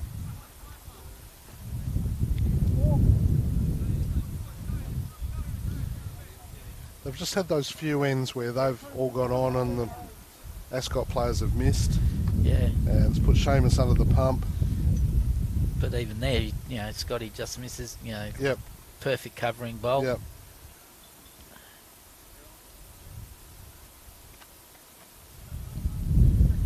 Seamus in the area here. Kitty's on the move. And he's And moved it. probably goes still down two. Yep. Oh, James. Well, Two- better than two. what it was, I think. But yeah, again, you're right. You know, they haven't quite got the reward for their good shots. But Adelaide have played more good shots too, so Yes. there's that element to it as well. Yeah. Well played, Tato. All right, so Nathan Black now leads 25-6 on 18 ends.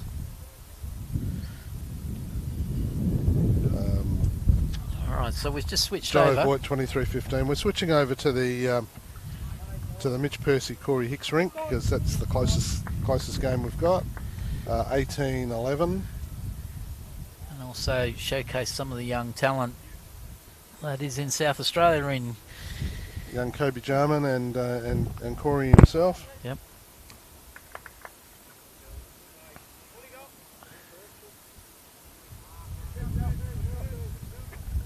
And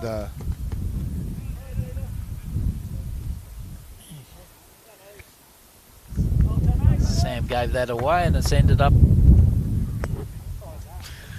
giving everyone a bit of a laugh. so we'll Corey Hicks rink, Tristan Elgar on the mat, Andrew Peters playing 2, and Kobe Jarman 3 and Corey skipping. And for Ascot Park, former Australian player Andrew Smith on the mat, Mark Denton playing 2, Mark's son Sam playing 3, and Mitch Percy the skipper.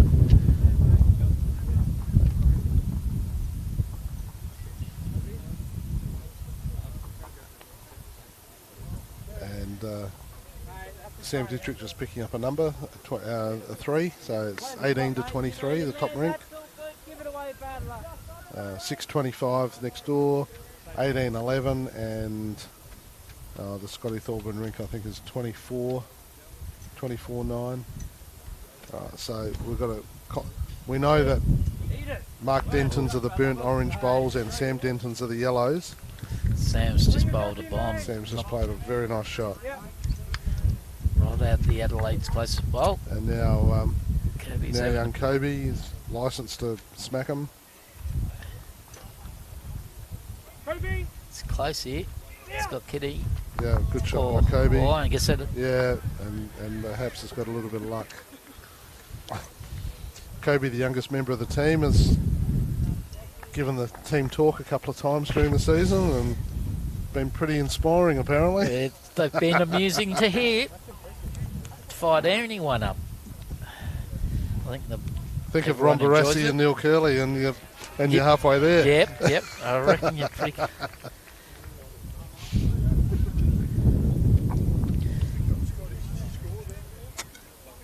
I think it's 24-11.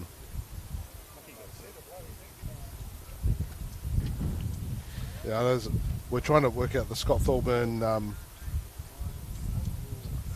Seamus Curtin rink. Is it 24-11? Yeah, I reckon it. Well, they're just changing it now, but there's well, hang on. There's some players in the way. Back to.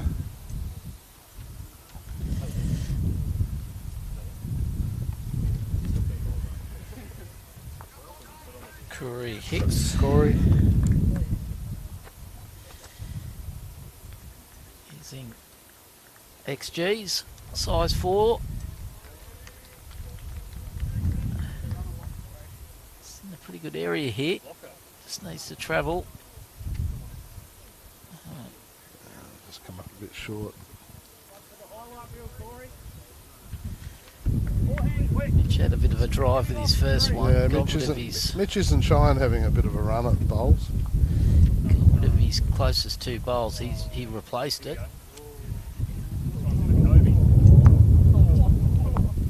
Okay, so Adelaide holding at least 1, I think. Corey trying to add to that.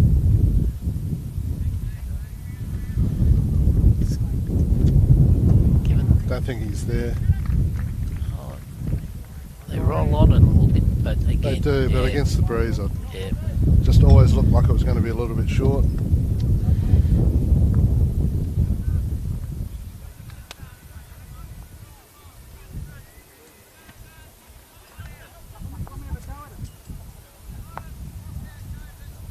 I think it was 1 to Adelaide.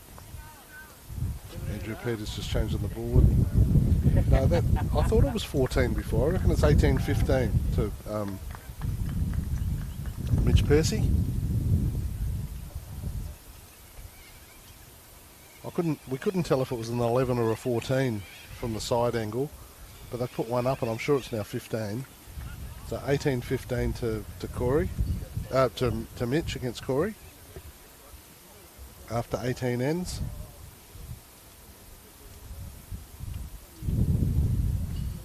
So we'll have a look at Tristan Elgar on the mat for Corey.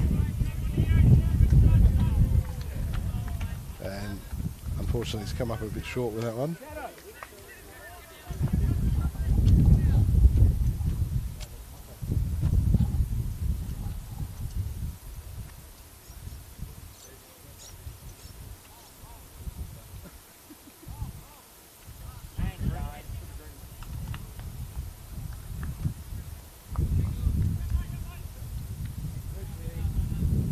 Good bowl here by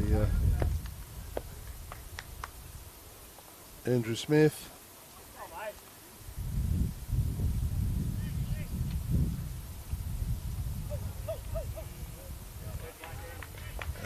Adelaide went pretty long here. Tristan, better bowl here. And it's just got a touch on the jack, so yeah, nice shot. One to Adelaide.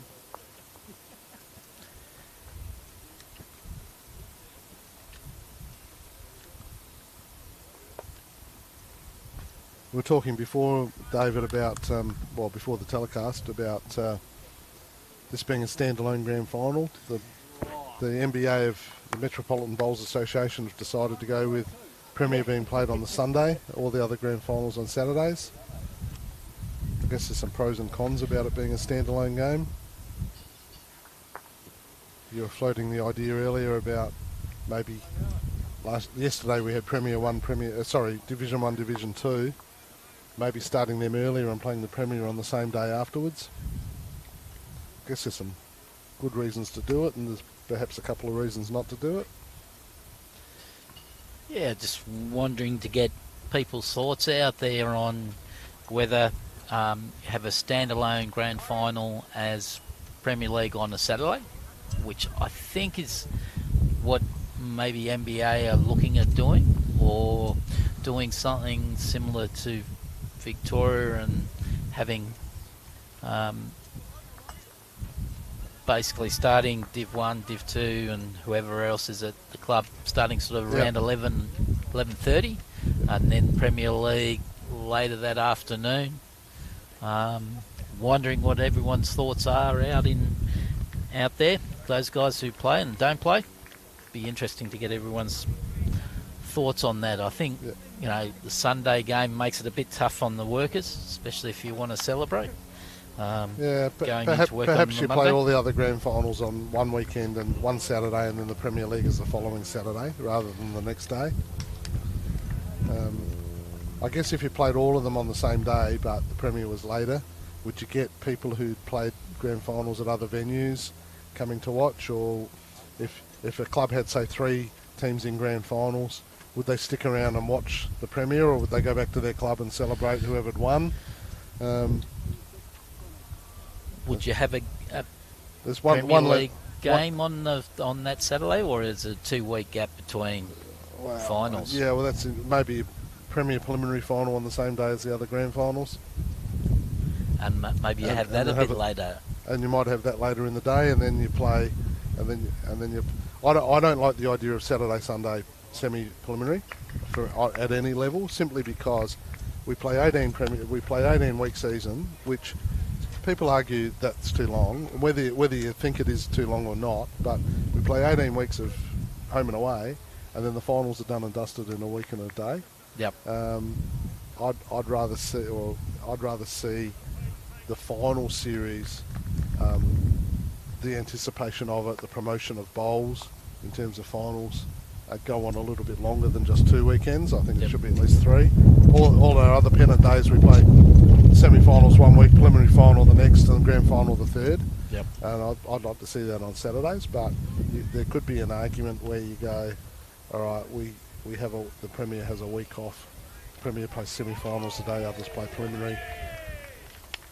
Premier plays preliminary the day others play grand final, and then a standalone grand final the next week. But then there's also the issue of fitting them all in the time period that the NBA have got to schedule matches, because Bowls SA have their own schedule of events, such as the Prestige Medley, and then Easter comes along, and finals week and other things, and the MBA have to work around various schedules. to map out a Pennant program around the Bowls SA schedule. So there's those factors to take into consideration as well. So, but at the moment we've got standalone, good sprinkling of people who would either have played yesterday or would have gone to watch other club sides. We've got a good contingent of Adelaide players here and a good contingent of Ascot Park players. Yep. And Ascot Park had a couple of other sides involved in finals yesterday. So if it had been played yesterday after the Div 1 games, I'm not sure that those people would have made it down here. So yeah, it's a point. There's some pros and cons. Yeah. But at the moment, Lockleys is very happy. We had probably a couple hundred people here yesterday, and at least a couple of hundred here today. And I think it's good for the sport that people come out and support their club, but also come out and watch some good bowls. Yeah.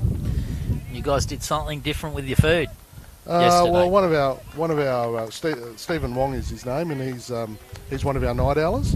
Yep. And he's got a cafe down on Moringi Avenue, and does Asian cuisine, and he did a night for us a couple of weeks ago, and we said to him, do you want to come down in the finals and give us an Asian menu? And he did yesterday, and it was fantastic. And he's coming back on Wednesday and Thursday to cater for the men's finals Wednesday and the ladies finals on Thursday. Great to hear. Wasn't able to do it today, so we've had a barbecue running, and they've been knocked over. Yep. So yeah, it's all good. Just to try something different, and support support one of our night owlers who we're hoping might become a club sponsor. And his team's also playing in the Night Owls final down at Hawthorn on April the 6th.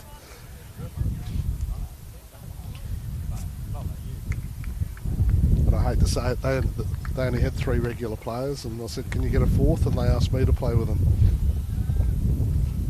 So I'm going to have a game with them at Hawthorn on April the 6th. What's happening? Are you playing lead or 2? I don't know, that's up to the skip.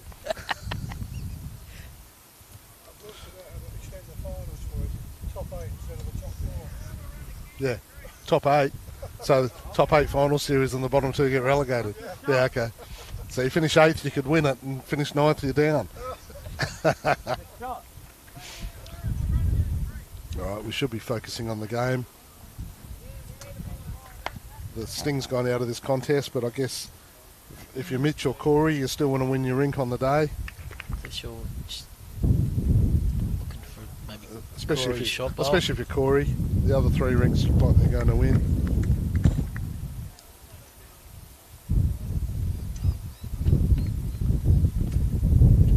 They're calling it, aren't they? Well,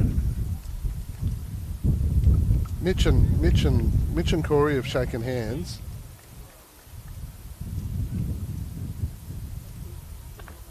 Mitch and Corey have shaken hands, and there's handshakes all around on that rink. Like it's 38 shots of difference. There's 10 and I think Mitch and Corey are looking around to see if the other rinks are going to do the same thing.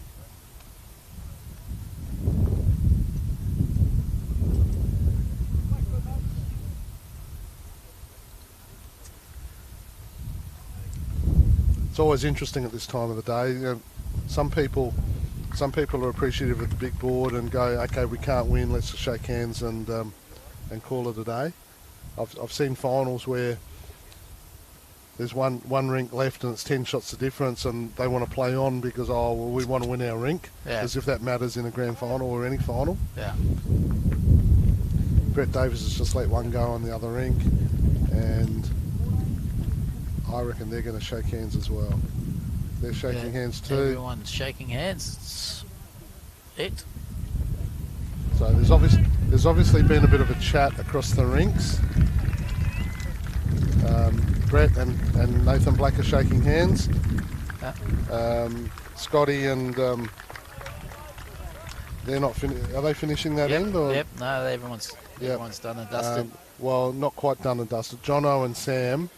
Sam's got one bowl to go, but I reckon he's having a drive just for the hell of it. And he's killed the end, and I reckon they're going to shake hands. All right. Congratulations, Adelaide. Congratulations to Adelaide. So, look, in summary, David, we were hopeful of a very fiery, even contest. Didn't quite pan out that way. Scotty Tholburn and Nathan Black, their rinks put on a bit of a show. Yep. At least on the scoreboard. And it gets to a point in the day where all the heat had gone out of the contest, and obviously some chat across the scripts. Yeah. Let's just shake hands and go, well done, boys. So congratulations to Adelaide. Yep. They were the form side coming into the finals. I think they'd won. Corey said to me they'd won 11 out of their last 12 and were disappointed to finish third. Yep. But during the final series, they put the wood on Hawthorn the first game, beat Somerton last Sunday, and have done the job here. So well done to the Adelaide Bowling Club on a great season and Premiers 2024-25. But at the same time, well done to Ascot Park. So yeah, did very well, very consistent throughout the season. Yep. So knock off early, beer time early. Yep. Mike Porter's, it's beer o'clock. Mike Porter's happy. He's going to do the presentations and be able to get home a bit early. Brenda will be out. Where's she shopping this afternoon, Mike? Well, I took down to Harbour Town. You're meeting her down at Harbour Town. She was there yesterday. All right, so well done to Adelaide. Thanks, David. Thanks for your commentary. Thanks, Ash. We've both enjoyed it. The 5 Premier League games we did, 4 I did, and the 5 you did. Yep. And also today, we're back on Wednesday. We are. To commentate on the Premier Wednesday game between Hawthorn and Marion. Should be. And then I'm back here on Thursday. I think you suggested it might be Karen Gatto, but whoever I'm commentating with, it'll be a pleasure. And we will see you then. But in the meantime, I guess the final score on the screen, to be confirmed, is Adelaide 91, Ascot Park 52. Congratulations, Adelaide Bowling Club. Well done. Goodbye. See you, folks. Okay.